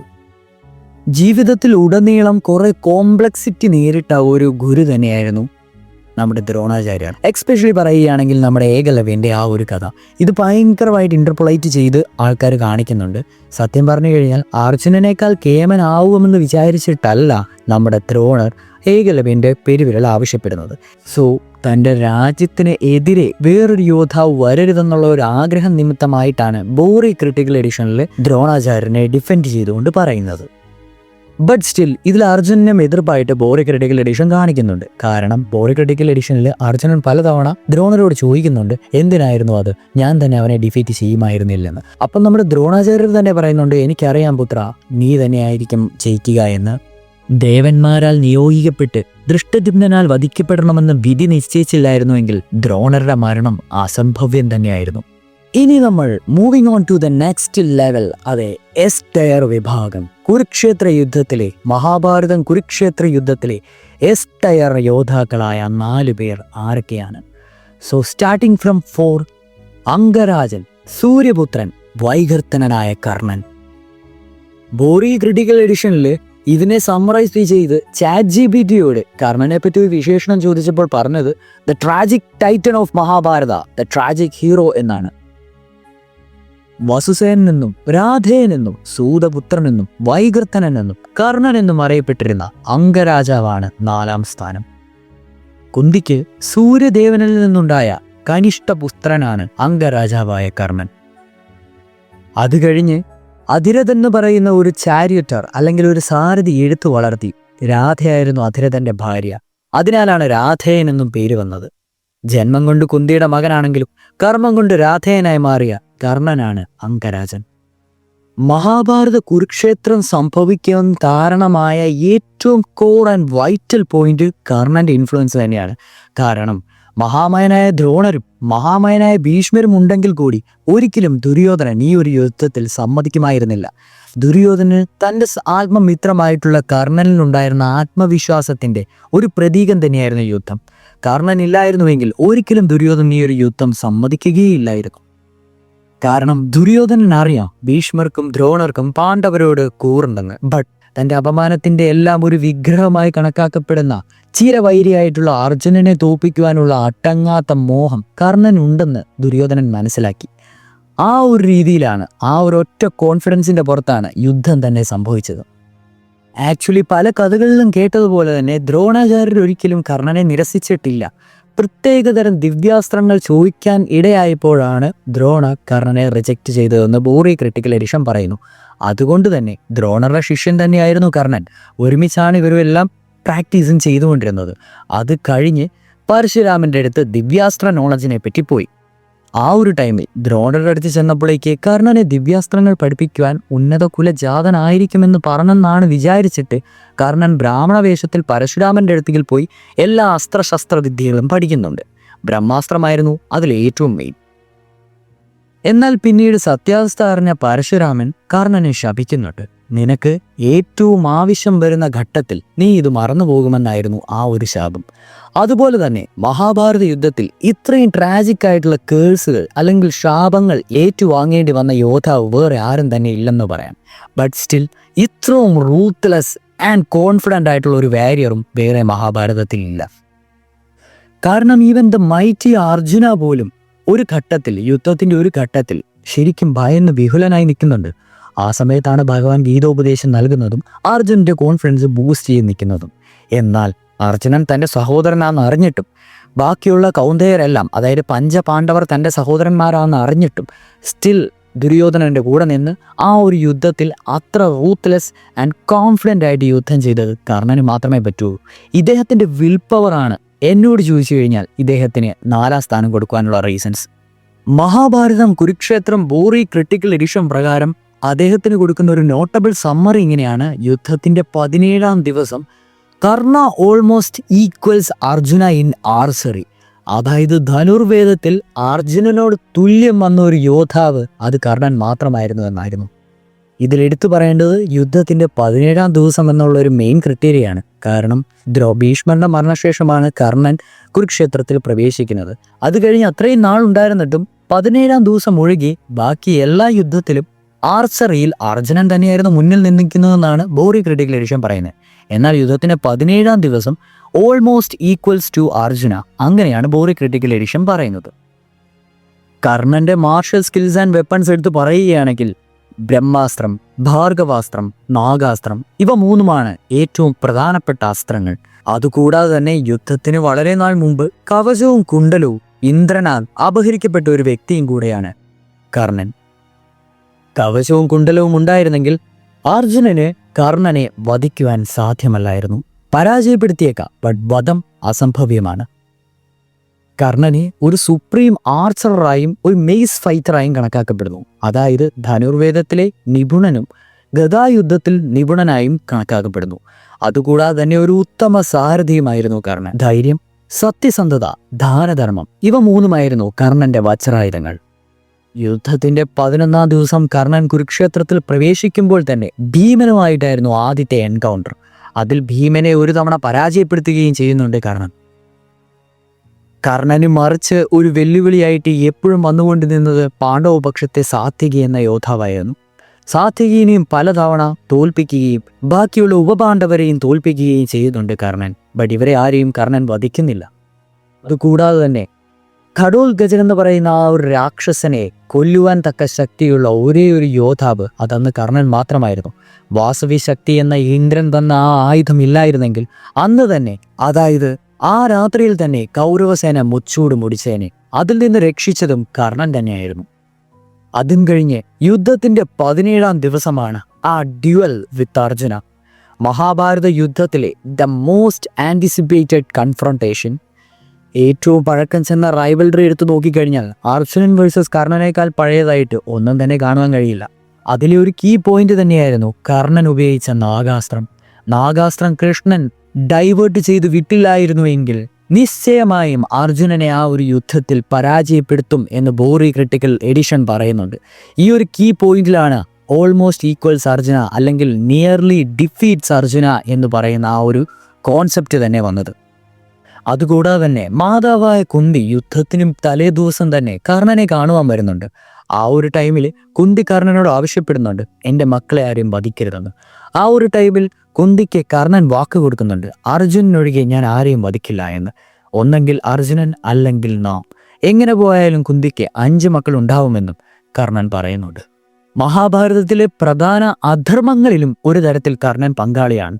അഭിമന്യുവിനെ അൺഎത്തിക്കലായിട്ട് കൊല്ലുമ്പോഴും ദ്രൗപദീനെ വസ്ത്രാഭിഷേകം ചെയ്യുമ്പോഴും അതിൽ കർണന്റെ പങ്ക് സത്യം പറഞ്ഞ ഹൈ ലെവൽ തന്നെയാണ്. ഇത്തരം അധർമ്മങ്ങളെ കാട്ടിക്കൊടുത്തുകൊണ്ട് തന്നെയാണ് കൃഷ്ണൻ കർണനെ പറഞ്ഞ് മനസ്സിലാക്കുന്നത്. പാണ്ഡവ സൈഡിലെ എസ്റ്റയർ യോദ്ധാക്കളെ മാത്രം, അതായത് ഭീമൻ, സാത്യകി, ഘടോത്കച, അർജുനൻ, ഇവരെയെല്ലാം ഒരേ ഒരു മെന്റാലിറ്റിയിലൂടെ തോൽപ്പിക്കണമെന്നുള്ള ഒരൊറ്റ മനസ്സോടെ യുദ്ധം ചെയ്തത് കർണൻ മാത്രമായിരുന്നു. യുദ്ധത്തിൽ കർണൻ മരിക്കുന്ന ദിവസം ദുര്യോധനൻ ഏറ്റവും കൂടുതൽ വിഷമിപ്പിക്കപ്പെട്ട അല്ലെങ്കിൽ സമനില തന്നെ തെറ്റിപ്പോയ ആ ഒരു മരണം കർണന്റെ മരണത്തോടു കൂടിയായിരുന്നു. തൻ്റെ ജീവിതം മുഴുവൻ ആ ഒരു വ്യക്തി അർജുനനെ തോൽപ്പിക്കുമെന്ന് മനസ്സിൽ ഉറച്ചിരുന്ന ദുര്യോധനൻ കർണന്റെ വിയോഗത്തിൽ അസഹനീയമായ വേദന അനുഭവപ്പെട്ടുവെന്ന് ബോറി ക്രിട്ടിക്കൽ എഡിഷൻ പറയുന്നുണ്ട്. തൻ്റെ ബാക്കിയുള്ള സഹോദരന്മാരെക്കാൾ കൂടുതൽ വേദന കർണൻ മരിച്ചപ്പോൾ അനുഭവപ്പെട്ടു എന്നാണ് ക്രിട്ടിക്കൽ എഡിഷൻ പറയുന്നത്. തൻ്റെ കഠിനാധ്വാനം കൊണ്ടും ആത്മവിശ്വാസം, കോൺഫിഡൻസ് എന്ന് പറയുന്ന ആ ഒരു ഒറ്റ കാര്യം കൊണ്ടും എൻറ്റയർ പാണ്ഡവ സേനയ്ക്ക് മുമ്പിൽ ഒരു വലിയൊരു മതിലായിട്ട് നിന്നത് കർണൻ മാത്രമായിരുന്നു.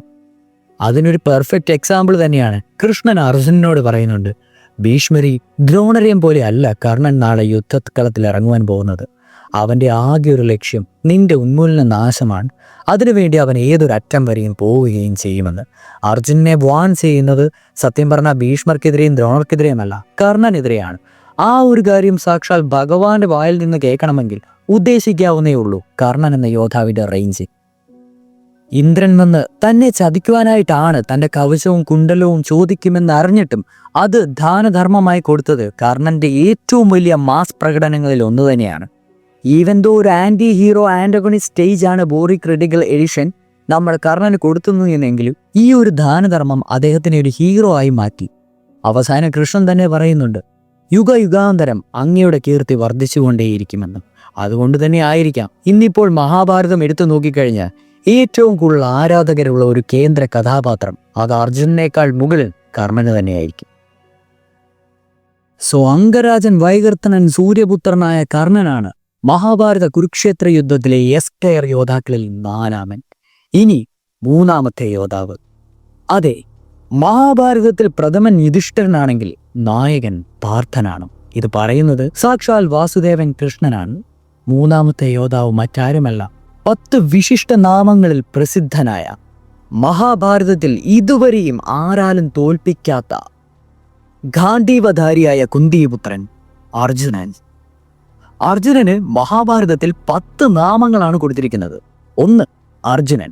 അതെ, അദ്ദേഹത്തിന്റെ പ്രൈമറി നെയിം, ആ നാമത്തിന്റെ അർത്ഥം ക്ലാരിറ്റി എന്നാണ്. വളരെ ക്ലാരിറ്റിയുള്ള ഒരാൾ. 2ാമത്തെ നാമം പാർത്ഥൻ. അതെ, ആ ഒരു നാമം വന്നത് മാതാവായ കുന്തിയിൽ നിന്നാണ്. കുന്തിയുടെ മറ്റൊരു പേരാണല്ലോ പൃഥ. പൃഥയുടെ പുത്രൻ പാർത്ഥൻ എന്നറിയപ്പെട്ടു. 3ാമത്തെ ജിഷ്ണു. നാലാമത്തെ കൃഷ്ണ, അഞ്ചാമത്തെ സവ്യസാചി, ആറാമത്തെ ധനഞ്ജയൻ, ഏഴാമത്തെ ഗൂഢകേശൻ, എട്ടാമത്തെ ബീബൽസു, ഒമ്പതാമത്തെ വിജയൻ, പത്താമത്തെ ഫൽഗുണൻ. ഈ 10 നാമങ്ങളും ഓരോ കാരണത്താലാണ് അർജുനന് കിട്ടിയത്. ഇത് മെയിനായിട്ട് പറയേണ്ടത് ഇതിലെല്ലാം അൺഡിഫീറ്റഡ്, അൺപാരൽഡ്, കോൺകറർ, ഉറക്കത്തെ വിജയിച്ചവൻ, അങ്ങനെ ഓരോ ഓരോ ഓരോ പട്ടങ്ങളാണ് അർജുനന് കൊടുത്തിരിക്കുന്നത്.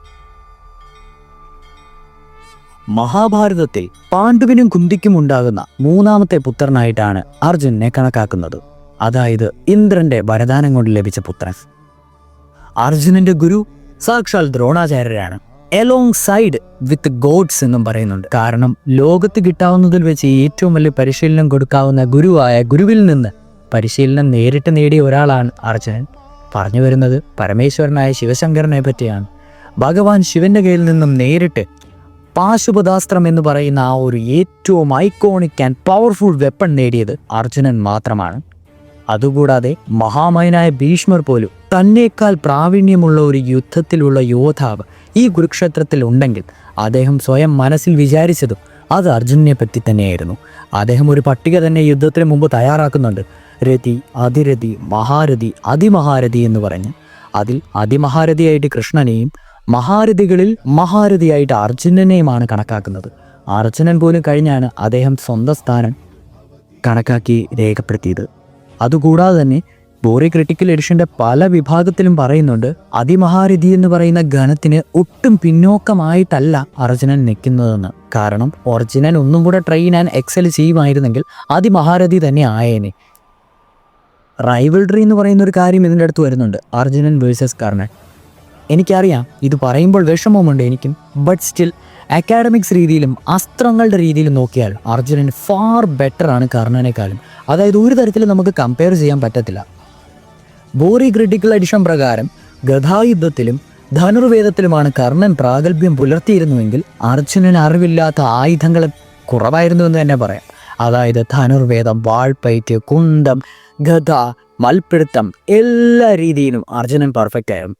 ഇനിയിപ്പം ഒരു കമ്പാരിസൻ്റെ ആവശ്യമുണ്ടെങ്കിൽ തന്നെ പരശുരാമൻ കർണനോട് പറയുന്ന ഒരു കാര്യമുണ്ട്, നിന്നെ തോൽപ്പിക്കുവാൻ ആർക്കും കഴിയില്ല എന്നുള്ള രീതിയിൽ. എന്നാൽ പരശുരാമൻ്റെ പോലും ഗുരുവായിട്ടുള്ള സാക്ഷാൽ ശിവശങ്കരൻ അർജുനനോട് പറയുന്ന വേറൊരു കാര്യമുണ്ട്, ഭൂമിയിൽ നിന്നെ ജയിക്കുവാൻ ആർക്കും കഴിയില്ല എന്ന്. സോ ജസ്റ്റ് ഒരു രീതിയിൽ പറയുകയാണെങ്കിൽ ഒരിടത്ത് ഹെഡ് മാസ്റ്റർ ബെസ്റ്റാന്ന് പറയുന്നു, ഒരിടത്ത് എൻ്റെ സ്കൂളിൻ്റെ പ്രിൻസിപ്പൽ നീയാ ബെസ്റ്റ് എന്ന് പറയുന്നു. എന്തായിരിക്കും സ്ഥിതി? അതുതന്നെ അർജുനൻ്റെ ഫോക്കസും ഒബീഡിയൻസും എക്സെപ്ഷണൽ സ്കില്ലും കൊണ്ട് ദ്രോണറുടെ പ്രിയ ശിഷ്യനായി അർജുനൻ മാറി. സവ്യസാചി എന്ന് പറയുന്നതുകൊണ്ട് അർത്ഥമാക്കുന്നത് 2 കൈകൊണ്ടും അസാമാന്യ രീതിയിൽ, അത്ഭുതകരമായ രീതിയിൽ അസ്ത്രം ചെയ്യാൻ കഴിവുള്ളതുകൊണ്ടാണ്. അതുകൂടാതെ തന്നെ ഗാന്ധീവധാരി എന്ന് പറയപ്പെടുന്നുണ്ട്. അതിന് കാരണം അറിയാലോ, സൃഷ്ടികർത്താവിനാൽ തീർത്ത ഗാന്ധീവം ബെയർ ചെയ്യുന്ന, അതായത് ഗാന്ധീവത്തിൻ്റെ ഞാണൊലി ഒന്ന് കേട്ടാൽ തന്നെ വിറയ്ക്കുന്ന മഹാരഥികളുണ്ട്. അത് ബെയർ ചെയ്യാൻ കഴിവുള്ളവനായതിനാൽ ഗാന്ധീവധാരി എന്ന് വിളിക്കുന്നു. ബോറി ക്രിട്ടിക്കൽ എഡിഷൻ പ്രകാരം സ്ട്രെങ്ത് ഇൻ കോമ്പാക്റ്റ് എന്ന് പറയുന്ന ഒരു കാര്യത്തിൽ അൺമാച്ച്ഡ് ഇൻ ആർച്ചറി എന്നാണ് പറയുന്നത്. അത് പറയുന്നത് മറ്റാരുമല്ല, ഭീഷ്മരാണ്. അർജുനന്റെ കാര്യം പറയുന്നത് അൺമാച്ച്ഡ് ഇൻ ആർച്ചറി. ആർച്ചറിയിൽ ഇവന് തുല്യമായ ആരും തന്നെ ഇല്ല, ധനുർവിദ്യയിൽ ഇവന് തുല്യമായി ആരും ഇന്ന് ജീവിച്ചിരിപ്പില്ല എന്നാണ് ഭീഷ്മർ പറയുന്നത്. അതുകൂടാതെ തന്നെ ഗദായുദ്ധത്തിലും വാൾപ്പയറ്റിലും മുഷ്ടിപ്രഹരത്തിലും ഇവൻ ഒട്ടും പുറകോട്ടല്ല. അതുകൂടാതെ തന്നെ ഒരു മാസ്റ്റർ ടാക്ടീഷ്യൻ കൂടിയായിരുന്നു Arjun. Speed, mobility, psychological advantage എല്ലാം തന്നെ അർജുനുണ്ടായിരുന്നു. ഒരു വശത്ത് കർണന് ശാപങ്ങളാണ് കിട്ടിയിരുന്നെങ്കിൽ മറുവശത്ത് അർജുനന് അനുഗ്രഹങ്ങളാണ് കിട്ടിയിരിക്കൊണ്ടിരുന്നത്. ഗാന്ധീവം, അതുപോലെ തന്നെ കൃഷ്ണനാണ് സാരഥി. എല്ലാ അസ്ത്രവും, മഹാഭാരതത്തിൽ ഏറ്റവും കൂടുതൽ അസ്ത്രം കൈവശം ഉണ്ടായിരുന്ന ഒരേ ഒരു യോദ്ധാവ് അത് അർജുനാണ്, ദ്രോണരോ ഭീഷ്മരോ അല്ല. അതും ഏറ്റവും എപ്പിറ്റമായിട്ടുള്ള പാശുപതാസ്ത്രം മുതൽ ബ്രഹ്മാസ്ത്രം, ഐന്ദ്രം, വായവം, ആഗ്നേയം, വരുണം, രുദ്രം, യമാസ്ത്രം, മഹേന്ദ്രാസ്ത്രം, സംവർത്തകാസ്ത്രം, നാഗാസ്ത്രം, അങ്ങനെ ആ ഒരു ഫുൾ ദിവ്യാസ്ത്രങ്ങളുടെ കളക്ഷൻ തന്നെ നമ്മുടെ അർജുനനുണ്ടായിരുന്നു. ഈ അർജുനന് ഇതെല്ലാം കിട്ടിയത് ചുമ്മാ അങ്ങ് കൊടുക്കുകയല്ലായിരുന്നു, പല ഗുരുക്കന്മാരുടെ അടുത്ത് നിന്ന്. ഇന്ദ്രലോകത്ത് പോയപ്പം അവിടുന്ന് ദേവന്മാർ അനുഗ്രഹിച്ചതുണ്ട്, സാക്ഷാൽ പരമശിവൻ അനുഗ്രഹിച്ചതുണ്ട്, ദ്രോണർക്കറിയാവുന്നതെല്ലാം പറഞ്ഞു കൊടുത്തിട്ടുണ്ട്, ഭീഷ്മരും അനുഗ്രഹിച്ചിട്ടുണ്ട്. അങ്ങനെ ഒരു നിര ഓഫ് ആൾക്കാർ തന്നെ അർജുനന് അനുഗ്രഹങ്ങൾ കൊടുത്ത് ദിവ്യാസ്ത്രങ്ങൾ കൊടുത്തിട്ടുണ്ട്. അതോടൊപ്പം തന്നെ അർജുനനൊരു പക്ക ഇമോഷണൽ ആയിട്ടുള്ള ഒരു വാരിയറായിരുന്നു. അദ്ദേഹത്തിന് ധർമ്മം ഭയങ്കരമായിട്ട് കീപ്പ് ചെയ്യണമെന്ന് ആഗ്രഹമുള്ള ഒരു വാരിയറായിരുന്നു. അതുകൊണ്ട് തന്നെയാണ് കുരുക്ഷേത്ര യുദ്ധത്തിൽ തൻ്റെ ബന്ധുമിത്രാദികളെ കണ്ട് പതറി നിൽക്കുന്ന അർജുനനെ വീണ്ടും കൃഷ്ണൻ സ്നേഹത്തോടെ ഗീതാപദേശം കൊടുത്ത് കോൺഫിഡൻസ് കയറ്റുന്നത്. നീ നിൻ്റെ ഡ്യൂട്ടി ചെയ്യൂ, ബാക്കിയെല്ലാം എന്നിലേക്ക് വിടൂ എന്ന് പറയുന്ന ആ ഒരു ഐക്കോണിക് ഡയലോഗ് ഒക്കെ ഉണ്ടല്ലോ, അതിനൊക്കെ ഇതൊക്കെ ഒരു കാരണമാണ്. കുരുക്ഷേത്ര യുദ്ധം മാറ്റി നിർത്തിയാൽ മഹാഭാരതത്തിലുടനീളം അർജുനനോളം പോരാടിയ വേറൊരു വ്യക്തി ഇല്ല എന്ന് തന്നെ പറയാം. കാണ്ഡവപ്രസ്ഥം ആ ഒരു കാടിൻ്റെ കഥയൊക്കെ അറിയാലോ. ഇന്ദ്രനോടായിരുന്നു, സ്വന്തം പിതാവിനോട് യുദ്ധം ചെയ്ത് ഏകദേശം ഒരു ദേവനെ പോലും ഡിഫീറ്റ് ചെയ്യുന്ന തരത്തിൽ നമ്മുടെ അർജുനൻ വളർന്നു വന്നു. മഹാഭാരതത്തിലെ ഏറ്റവും കഠിനമായ തപസ് നേടി ശിവനെ പ്രീണിപ്പിച്ചതും നമ്മുടെ അർജുനൻ തന്നെയാണ്. അതുകൂടാതെ തന്നെ കുരുക്ഷേത്ര യുദ്ധത്തിൽ കൗരവരുടെ ഏക ലക്ഷ്യം അത് ഭീമനോ യുധിഷ്ഠിരനോ അല്ലെങ്കിൽ സഹദേവനോ നകുലനോ ആയിരുന്നില്ല. അവരുടെ വജ്രായുധമായിരുന്ന അർജുനനെ എങ്ങനെയും ഡിഫീറ്റ് ചെയ്യണമെന്നായിരുന്നു. ഭീഷ്മരോടും ദ്രോണരോടും കർണനോടും എല്ലാം ദുര്യോധനൻ പറഞ്ഞ ഒരേ ഒരു കാര്യമുണ്ട്, അർജുനൻ്റെ മുനയൊടിക്കുക, അത് കഴിഞ്ഞാൽ നമുക്ക് ബാക്കിയുള്ളവരെ പരാജയപ്പെടുത്താമെന്ന്. സോ ഇത്രയും വലിയ മഹാരഥകളെല്ലാം ശ്രമിച്ചതും ആ ഒരു രഥം തകർക്കുവാനെന്നായിരുന്നു. ആ രഥത്തിൻ്റെ കടിഞ്ഞാൽ സാക്ഷാൽ ഭഗവാന്റെ കയ്യിലായിരുന്നെന്ന് അവർ മറന്നുപോയി. മഹാഭാരത യുദ്ധത്തിൽ ഭീഷ്മരെ വധിച്ചതും അർജുനൻ തന്നെയായിരുന്നു. ശിഖണ്ഡിനെ മുൻനിർത്തി സരസയെ ഒരുക്കി കൊടുത്തത് അർജുനനായിരുന്നു. ദ്രോണാചാര്യരുമായിട്ടൊരു ഡെഡ്ലി ഡ്യുവൽ തന്നെ അർജുനൻ നടത്തുന്നുണ്ട്. ആ ഒരു ടൈമിൽ ദ്രോണറുടെ മൈൻഡിൽ ബോറി ക്രിട്ടിക്കൽ എഡിഷനിൽ കറക്റ്റായിട്ട് പറയുന്നുണ്ട്, ദ്രോണ വാസ് പ്രൗഡ്, കാരണം തൻ്റെ ശിഷ്യൻ തന്നേക്കാൾ മുകളിലായിരിക്കുന്നു എന്ന്. അതായത് ദ്രോണറുടെ വില്ലിൻ്റെ ഞാൻ മുറിക്കുക എന്നൊക്കെ പറഞ്ഞാൽ അത് നിസാര കാര്യമൊന്നുമല്ലല്ലോ. അർജുനൻ അത് ചെയ്തു.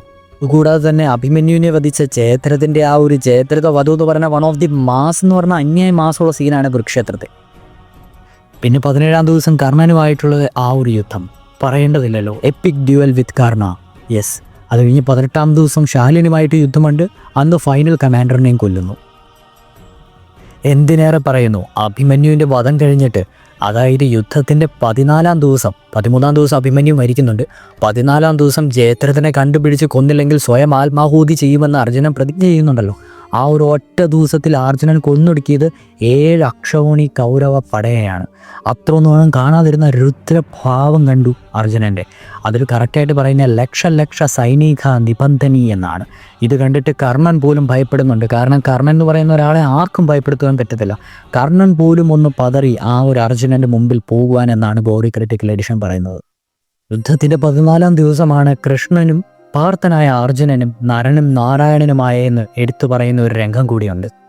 ഇതുകൂടാതെ തന്നെ മഹാഭാരതത്തിൽ നിവാദ കവചന്മാരെന്ന് പറയുന്ന ഒരു ഐറ്റം ഉണ്ട്. അതൊരു ബാക്ക് സ്റ്റോറി, അത് വേറൊരു സ്റ്റോറിയിലായിട്ട് തന്നെ നമുക്ക് പറയാം. സോ ഈവൻ ദ മൈറ്റി രാവണന് പോലും യുദ്ധം ചെയ്ത് തോൽപ്പിക്കാൻ പറ്റാത്ത ആൾക്കാരായിരുന്നു ഈ നിവാദ കവചകന്മാർ. അവർ ഇന്ദ്രൻ്റെ റിക്വസ്റ്റ് പ്രകാരം അർജുനൻ ഒറ്റയ്ക്ക് പോയി, അതായത് ഇന്ദ്രൻ്റെ സാരഥി കൂടെ ഉണ്ട്, അതല്ലാതെ അർജുനൻ ഒറ്റയ്ക്ക് പോയി അവരെല്ലാം കൊന്ന ഒരു ഐറ്റമായിട്ട് 6 മാസമായിട്ടുള്ള ഒരു രംഗങ്ങളൊക്കെ ഉണ്ട്. അതൊക്കെ വേറൊരു വീഡിയോയിൽ നമുക്ക് പറയാം. സോ ഇത്രയൊക്കെ കാര്യങ്ങൾ കൊണ്ടാണ് ഗാന്ധീവതരിയായ അർജുനൻ മഹാഭാരത കുരുക്ഷേത്ര യുദ്ധത്തിൽ 3-ാം സ്ഥാനക്കാരനായി അറിയപ്പെടുന്നത്. അതുകൂടാതെ തന്നെ മോഡേൺ സീരിയൽസ് ആൻഡ് സ്റ്റോറീസ് ഏറ്റവും കൂടുതൽ നെർഫ് ചെയ്ത് കളയുന്ന ഒരു ക്യാരക്ടറാണ് നമ്മുടെ അർജുനൻ. അതായത് കർണനെ ഗ്ലോറിഫൈ ചെയ്ത് കാണിക്കുന്ന പല സീരിയൽസിലും അർജുനനെ ഒന്നുമല്ലാതെ ആക്കി കാണിക്കുന്നുണ്ട്. അതെന്തുകൊണ്ടാണെന്ന് അറിയത്തില്ല. ഈവൻ വിരാട് യുദ്ധത്തിൽ പോലും കർണൻ പലതവണ പരാജയപ്പെട്ടു പോകുന്നുണ്ട്. ഇവർ തമ്മിലുള്ള എൻകൗണ്ടേഴ്സ് എടുക്കുകയാണെങ്കിൽ 5 തവണ അർജുനൻ തന്നെയാണ് ജയിച്ചിട്ടുള്ളത്. 2 തവണ സമനിലയിലും 1 തവണ നിയർലി, അതായത് 17-ാം ദിവസം മാത്രമാണ് നിയർലി ഈക്വൽസ് അർജുന എന്ന് പറയുന്നത് തന്നെ. അതുകൂടാതെ തന്നെ ഭഗവാൻ ശ്രീകൃഷ്ണൻ്റെ പൂർണ്ണ രൂപത്തെ കാണുവാൻ, ആ ഒരു ദർശനം കാണുവാൻ ആർക്കും തന്നെ ചാൻസ് അല്ലെങ്കിൽ യോഗ്യത കിട്ടിയ ചുരുക്കം ചില ആൾക്കാരിൽ ഒരാളാണ് നമ്മുടെ ഈ അർജുൻ. ഈ ഗീതോപദേശം കിട്ടുക എന്ന് പറയുന്നത് അത്ര വലിയ ആർക്കെങ്കിലും വേണമെങ്കിൽ കൃഷ്ണന് കൊടുക്കാമായിരുന്നു. എന്തുകൊണ്ട് അർജുനന് തന്നെ കൊടുത്തു? കാരണം അർജുനൻ അത് കേട്ട് മനസ്സിലാക്കി, അതപ്പോൾ എഴുതി വെക്കാനുള്ള ഒരു സെറ്റപ്പ് ഒന്നുമില്ല. അത് കേട്ട് മനസ്സിലാക്കി അത് ഗ്രഹിക്കുവാനുള്ള ബുദ്ധിയും ശക്തിയും എല്ലാ രീതിയിലും കൃഷ്ണൻ നോക്കിയിട്ടാണ് അർജുനൻ ഇത് കൊടുത്തത്. സോ ഇതെല്ലാം അർജുനൻ്റെ യോഗ്യതകളെ വർണ്ണിക്കുവാൻ ഉപയോഗിക്കാൻ പറ്റുന്ന ഓരോരോ ഘടനകളാണ്. ഇതെല്ലാം പല രീതിയിലും ആൾക്കാരെ ഇൻ്റർപൊളേറ്റും അല്ലെങ്കിൽ ആൾട്ടർനേറ്റും ചെയ്താണ് ഇപ്പോഴത്തെ മോഡേൺ മീഡിയാസ് കാണിക്കുന്നത്. എന്തിനേറെ പറയുന്നു, മഹാഭാരതം തുടങ്ങുന്നത് തന്നെ നാരായണം നമസ്കൃത്യ നരം ചൈവം നരോത്തമം ദൈവം സരസ്വതിം ചൈവം തഥോജയം ഉതീരതേ എന്ന് പറഞ്ഞുകൊണ്ടാണ്. അതായത് having bowed to Narayana and Nara the best of men എന്നാണ് പറയുന്നത്. ഇതിനകത്ത് നരനെ സൂചിപ്പിക്കുന്നത് ദ ബെസ്റ്റ് ഓഫ് മെൻ എന്നാണ്. ആ നരൻ്റെ ഇൻകാർണേഷനാണ് അർജുന. സോ ആ ഒരു ഒറ്റ കാര്യം മതി അർജുനൻ മോർട്ടൽസിൽ ഏറ്റവും പവർഫുൾ ആണെന്ന് തെളിയിക്കുവാൻ വേണ്ടി. So moving on to the number 2, അതായത് top 2 warrior of Mahabharata Kurukshetra. ഇതിനോടകം എല്ലാവർക്കും തന്നെ മനസ്സിലായി കാണും ആരാണ് 1, ആരാണ് 2 എന്ന്.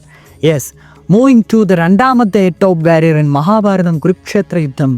ഹസ്തിനപുരം എന്ന രാജ്യത്തിനെതിരായി ആർക്ക് ആയുധം എടുത്താലും അവരുടെ എല്ലാം കാലഭൈരവനായി മാറുന്ന, തൻ്റെ ഭീഷ്മമായ പ്രതിജ്ഞ കൊണ്ട് പിതാവിൻ്റെ കയ്യിൽ നിന്നും ഇച്ഛാമൃത്യു എന്ന വരദാനം നേടിയെടുത്ത ഗംഗാപുത്രനായ ദേവവ്രതൻ ഭീഷ്മർ.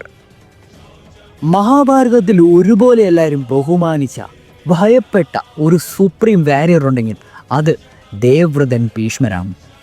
ലൈഫിലുടനീളം താനൊരു ബ്രഹ്മചാരി ആയിരിക്കുമെന്നും ഹസ്തിനപുര സിംഹാസനത്തിൻ്റെ ദാസനായിക്കൊള്ളാമെന്നുള്ള ഒരു വലിയ പ്രതിജ്ഞ തൻ്റെ അച്ഛന് വേണ്ടി ചെയ്തതിന്, ഭീഷ്മമായ പ്രതിജ്ഞ ചെയ്തതിനാലാണ് അദ്ദേഹത്തെ ഭീഷ്മരെന്ന് വിളിക്കുന്നത്. അതോടൊപ്പം തന്നെ തൻ്റെ പിതാവായ ശന്തനു അദ്ദേഹത്തിന് ഒരു വരദാനവും കൂടി കൊടുക്കുന്നുണ്ട്, ഇച്ഛാമൃത്യു എന്ന വരദാനം. താൻ ആഗ്രഹിക്കുമ്പോൾ മാത്രമേ മൃത്യുവിന് തന്നെ വന്ന് കീഴടക്കുവാൻ കഴിയുകയുള്ളൂ എന്ന അപൂർവമായ ഒരു വരദാനം. ഇതുകൊണ്ട് തന്നെ അദ്ദേഹം ആഗ്രഹിക്കുന്നത് വരെ അദ്ദേഹം ഒരു ഇമ്മോർട്ടലായി തുടരുന്നതാണ്. ഭീഷ്മരുടെ അക്കാഡമിക്സ് എടുത്ത് നോക്കുകയാണെങ്കിൽ ഒരു നേര തന്നെയുണ്ട്. എന്നാലും അദ്ദേഹത്തിൻ്റെ പ്രൈമറി ടീച്ചർ അല്ലെങ്കിൽ മെൻറ്ററായിട്ട് കണക്കാക്കപ്പെടുന്നത് ഭഗവാൻ പരശുരാമൻ തന്നെയാണ്. ദ്രോണർക്ക് എങ്ങനെയായിരുന്നു അർജുനനോടുള്ള സ്നേഹം, അതേപോലെ തന്നെയായിരുന്നു പരശുരാമന് ഭീഷ്മരോടുള്ളത്. പരശുരാമൻ്റെ ശിഷ്യന്മാരിൽ ഏറ്റവും പ്രഗത്ഭനായി പരശുരാമൻ കണ്ടതും ഈ ഭീഷ്മരെ തന്നെയാണ്.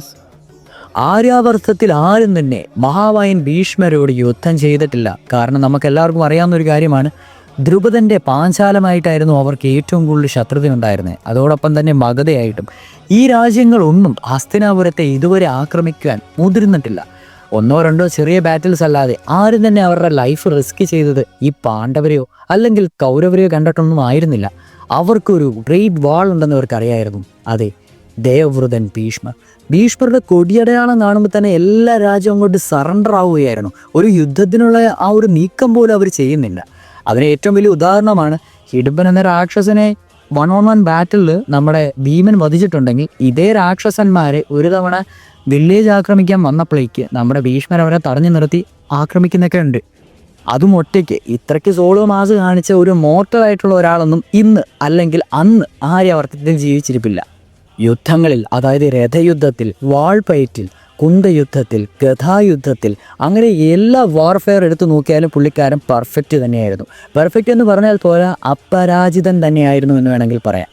ദേവവ്രതൻ ഭീഷ്മരെ 1-on-1 ബാറ്റിൽ വെച്ച് വെല്ലുവിളിച്ചേക്കുന്ന 2 യോദ്ധാക്കൾ നിലവിൽ കുരുക്ഷേത്ര യുദ്ധത്തിൽ ഉണ്ടായിരുന്നിട്ടുള്ളൂ. ഇതിൽ നമ്മൾ ശിഖണ്ഡിനെ ഒന്ന് മാറ്റി നിർത്തുകയാണ് കേട്ടോ. അതൊന്നും അതിൻ്റെ റീസണൊക്കെ നമുക്ക് വേറെ അറിയാം.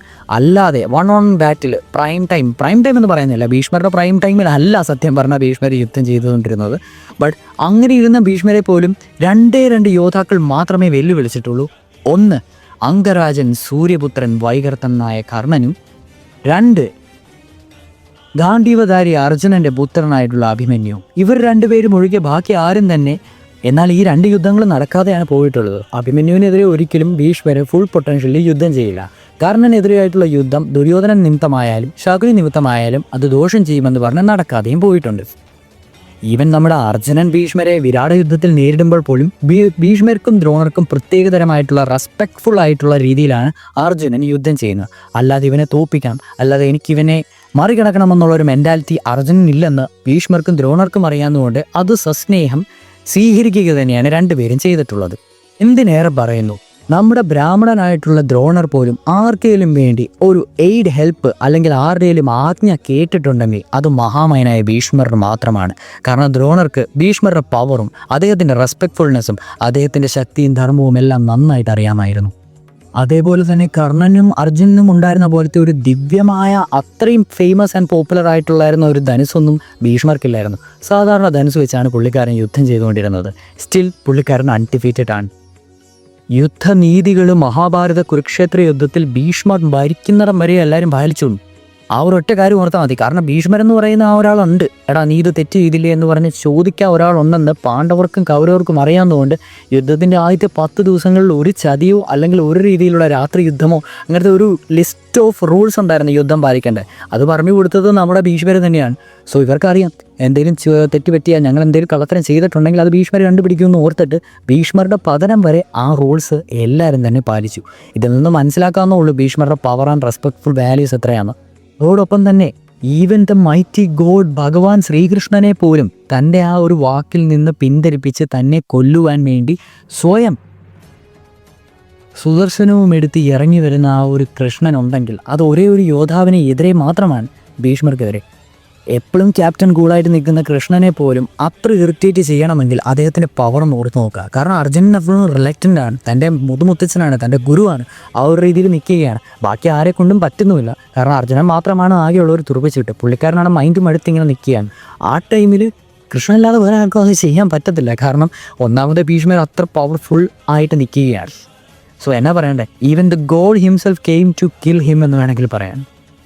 അസ്ത്രശസ്ത്രാദികളുടെ ഗുരുക്കളുടെ ലിസ്റ്റ് എടുക്കുകയാണെങ്കിൽ പരശുരാമൻ മാത്രമല്ല, ദേവന്മാരും ദേവഗുരുവായിട്ടുള്ള ബൃഹസ്പതിയും അസുരഗുരുവായിട്ടുള്ള ശുക്രാചാര്യരും ഇതെല്ലാം ഭീഷ്മരുടെ ഗുരുക്കൾ തന്നെയായിരുന്നു. ഭീഷ്മർ നേടിയെടുത്ത അറിവുകൾക്ക് ഒരു പരിധിയില്ലായിരുന്നെന്ന് തന്നെ പറയാം. പുള്ളിക്കാരൻ ആ ഒരു സരസയിൽ അർജുനൻ്റെ അമ്പേറ്റ് കിടക്കുന്ന ആ ഒരു ഉത്തരായനം കാത്തു കിടക്കുന്ന കുറേ നിമിഷങ്ങളുണ്ട്. ആ നിമിഷങ്ങളിൽ പോലും അദ്ദേഹത്തിന് അറിയാവുന്ന എല്ലാ വിശിഷ്ടമായ മന്ത്രങ്ങളും കാര്യങ്ങളും, എസ്പെഷ്യലി പറയുകയാണെങ്കിൽ വിഷ്ണു സഹസ്രനാമം ഉൾപ്പെടെയുള്ള എല്ലാ കാര്യങ്ങളും പറഞ്ഞു കൊടുക്കുന്നത് ഭീഷ്മരാണ്. സോ വാർഫെയറിലാണേലും അക്കാഡമിക്കലായിട്ടുള്ള നോളജിലാണേലും ധർമ്മത്തിലാണേലും പുള്ളിക്കാരൻ അൺപാരൽഡ് ആയിരുന്നു. ഒരു പക്ഷേ മഹാഭാരത യുദ്ധത്തിൽ ഭീഷ്മരെ വെല്ലുവിളിക്കുവാൻ തക്ക യോഗ്യതയും അതിനൊത്ത വില്ലാളി വീരത്രവും ഉണ്ടായിരുന്ന ഒരേ ഒരു യോദ്ധാവ് ആരെങ്കിലും ഉണ്ടായിരുന്നെങ്കിൽ അത് അർജുനൻ മാത്രമാണ്. അർജുനൻ മാത്രമേ ഒരു 1-on-1 ഡ്യൂട്ടിൽ, അതായത് പ്രൈം ടൈമിലാണ് ഞാൻ പറയുന്നത് കേട്ടോ, ഭീഷ്മരുടെയും അർജുനൻ്റെയും പ്രൈം ടൈമാണെന്ന് ഓർക്കുക. അങ്ങനെ ഒരു സിനേറിയോ ക്രിയേറ്റ് ചെയ്തിരുന്നെങ്കിൽ അർജുനന് മാത്രമേ ഒരു പരിധി വരെയെങ്കിലും ഭീഷ്മരെ എതിർത്ത് നിൽക്കുവാൻ പറ്റുള്ളൂ എന്ന്. കാരണം അങ്ങനെ ഒരു യുദ്ധം വന്നാലും ഭീഷ്മർക്കായിരിക്കും ഒരു മേൽക്കൈ കൂടുതൽ. കാരണം എക്സ്പീരിയൻസ് കൊണ്ട് ഭീഷ്മർക്ക് നല്ല രീതിയിൽ ഒരു മേൽക്കൈ കാണുമെന്ന് ഉറപ്പാണ്. ഈവൻ കൃഷ്ണൻ ഭീഷ്മരെ വധിക്കുവാൻ വേണ്ടി ഇറങ്ങി വന്നെങ്കിൽ കൂടി ഭീഷ്മർ ഒരു ഒന്നാം തരം കൃഷ്ണഭക്തൻ കൂടിയായിരുന്നു. അദ്ദേഹം ഉറപ്പായിരുന്നു കൃഷ്ണൻ അദ്ദേഹത്തിനെ വധിക്കുവാനുള്ള പവർ ഉണ്ടെന്ന്. ആ ഒരു ടൈമിൽ പോലും താൻ ജീവിതത്തിലുടനീളം ധർമ്മം മാത്രമേ ചെയ്തിട്ടുള്ളൂ എന്ന് പറഞ്ഞാണ് കൃഷ്ണൻ്റെ അടുത്ത് കൈകൂപ്പി നമ്മുടെ ഭീഷ്മർ നിൽക്കുന്നത്. ആ ഒരു ടൈമിൽ കൃഷ്ണൻ കുറേ ക്ലാസ്സൊക്കെ എടുത്ത് വിടുന്നുണ്ട്. കാരണം എന്താണെന്നൊക്കെ പറഞ്ഞിട്ടാണ്, ശിഖണ്ഡി വരുമ്പോൾ നിൻ്റെ ആ ഒരു വാക്ക് നീ പാലിക്കണം, അംബയുടെ പുനർജന്മമാണ് ശിഖണ്ഡി. ആ ഒരു ബാക്ക് സ്റ്റോറിയൊക്കെ നമ്മൾ നമ്മുടെ ചാനലിൽ തന്നെ ഇട്ടിട്ടുള്ളതാണ്, കണ്ടിട്ടിൽ പോയത് കാണുക. സോ ആ ഒരു ടൈമിൽ സ്വയമായിട്ട് അസ്ത്രം അവിടെ ത്യജിച്ചിട്ടാണ് അർജുനൻ്റെ ആരോയിൽ അല്ലെങ്കിൽ ശരം അത് വെച്ച് ഭീഷ്മർ അവിടെ തോൽവി ഏറ്റുവാങ്ങുന്നത്. ഭീഷ്മർ അതുവരെ അൺഡിസ്പ്യൂട്ടഡ് ആണ്, മാച്ച്ഡ് ആണ്, അൺഡിഫീറ്റഡ് ആണ്. ആകെ പറയുവാനുള്ളത് വിരാട യുദ്ധത്തിൽ അർജുനനാൽ പരാജയപ്പെട്ട അതൊരു തരത്തിലുള്ള യുദ്ധതന്ത്രമായിട്ട് വേണമെങ്കിൽ പറയാം. കാരണം ഭീഷ്മർ എന്നത് അവിടെ റിട്രീറ്റ് ചെയ്തില്ലായിരുന്നെങ്കിൽ കൗരവപ്പടയെ മൊത്തം അർജുനൻ ഇല്ലാതെയാക്കിയനെ. സോ മോർ ഓവർ ഒരു മഹാഭാരതം ഫുള്ള് വായിച്ച ഒരാൾ എന്ന നിലയിൽ നമുക്ക് പറയാൻ പറ്റുന്ന ഒരേ ഒരു കാര്യമേ ഉള്ളൂ, ഏറ്റവും best rivalry Karnan versus Arjunan ആയിരിക്കാം. പക്ഷേ അവിടെ ഏറ്റവും വലിയ യോദ്ധാക്കൾ എടുത്ത് നോക്കിയിട്ടുണ്ടെങ്കിൽ, ആ ഒരു റൈവൽറി രീതിയിൽ നോക്കിയിട്ടുണ്ടെങ്കിൽ അത് ഭീഷ്മർ വേഴ്സസ് അർജുനൻ എന്ന് പറയുന്ന ആ ഒരു കോമ്പാക്റ്റ് മാത്രമായിരിക്കും ഇതിലൊരു പ്രസക്തിയായിട്ടുള്ളത്. സോ ഈ പറഞ്ഞ റീസൺസ് ഒന്നും പോരെങ്കിൽ ഭഗവാൻ വിഷ്ണുവിൻ്റെ അവതാരമായിട്ടുള്ള പരശുരാമനെ പ്രൈം ടൈമിൽ തോൽപ്പിക്കുക എന്ന് പറയുന്നത് ചിലർ കാര്യം തന്നെയാണോ? യെസ്, ഡിഫീറ്റ് ആയിട്ടുണ്ട്. കാരണം ആ യുദ്ധം കണ്ട ദേവന്മാർ, ബോറി ക്രിട്ടിക്കൽ എഡിഷനിൽ എടുത്തു പറയുന്നുണ്ട്, ദേവന്മാർ പറയുന്നത് ഇനിയും ദേവവ്രതനെ തോൽപ്പിക്കുവാൻ അങ്ങേക്കാവില്ല എന്നുള്ള രീതിയിൽ പറയുന്നുണ്ട്. അപ്പോൾ പോലും ഗുരുഭക്തിയുടെ പൂർണ്ണ അവസ്ഥയിൽ നിൽക്കുകയാണ് നമ്മുടെ ഭീഷ്മർ. സോ പരശുരാമനെ ഏകദേശം 95% ഡിഫീറ്റ് ചെയ്ത ഭീഷ്മർക്കുള്ള പ്രൈം ടൈം വേറെ ഏതെങ്കിലും യോദ്ധാവനുണ്ടോ? ഒന്ന് ആലോചിച്ച് നോക്കിയാൽ മതി. അതുകൊണ്ടാണ് നമ്മളിതിലെ 2ാം സ്ഥാനം ഭീഷ്മർക്ക് എടുത്തത്. ആൻഡ് ഫൈനലി 1ാം സ്ഥാനം മഹാഭാരതം കുരുക്ഷേത്ര യുദ്ധത്തിലെ എസ്പയർ വിഭാഗത്തിലെ 1ാം സ്ഥാന യോദ്ധാവ് ആര്? ഓഫ് കോഴ്സ് എല്ലാവരും ഗസ് ചെയ്തിട്ടുണ്ടായിരിക്കും, വാസുദേവൻ ശ്രീകൃഷ്ണൻ. ഭഗവാൻ ശ്രീകൃഷ്ണനെ പറ്റി നമ്മൾ കൂടുതലൊന്നും പറയേണ്ട ആവശ്യമില്ല. ഈ യുദ്ധമെല്ലാം കണ്ടുകൊണ്ട് നിന്ന ഒരാളുണ്ടായിരുന്നു, ബാർബരീകൻ എന്ന് പറയുന്നത്. അവനോട് ഏറ്റവും അവസാനം ഇവിടെ ആരാണ് ജയിച്ചത്, ആരാണ് തോറ്റതെന്നൊക്കെ ചോദിക്കുന്ന കുറേ രംഗങ്ങളുണ്ട്. ആ ഒരു ടൈമിൽ അദ്ദേഹം പറഞ്ഞത്, ഇവിടെ ദുര്യോധനനോ ഭീമനോ ജയിച്ചത് ഞാൻ കണ്ടില്ല, കർണനോ അർജുനനോ ജയിച്ചത് ഞാൻ കണ്ടില്ല, ഭീഷ്മരാണോ ശിഖണ്ഡിയാണോ വധിച്ചതെന്ന് ഞാൻ കണ്ടില്ല. ഞാൻ ആകെ കണ്ടത് വാസുദേവൻ കൃഷ്ണനെ മാത്രമായിരുന്നു. സർവവും നാം തന്നെയെന്ന് കാണിച്ചു കൊടുത്ത ധർമ്മത്തിൻ്റെ പ്രതീകമായ വാസുദേവൻ ശ്രീകൃഷ്ണനാണ് 1ാം സ്ഥാനം. അദ്ദേഹത്തിന് 1-ാം സ്ഥാനം കൊടുക്കാനുള്ള റീസൺസ് അതിൽ പരം എന്താണ് നമ്മൾ പറയേണ്ടത്. ഇനി അതല്ലാതെ നിങ്ങൾക്ക് എന്തെങ്കിലും റീസൺസ് ഉണ്ടെങ്കിൽ അത് കമൻറ്റിൽ പറയൂ. സോ ഇത്രയും നേരം ഈ വീഡിയോ കണ്ടിരുന്ന എല്ലാവർക്കും നന്ദി.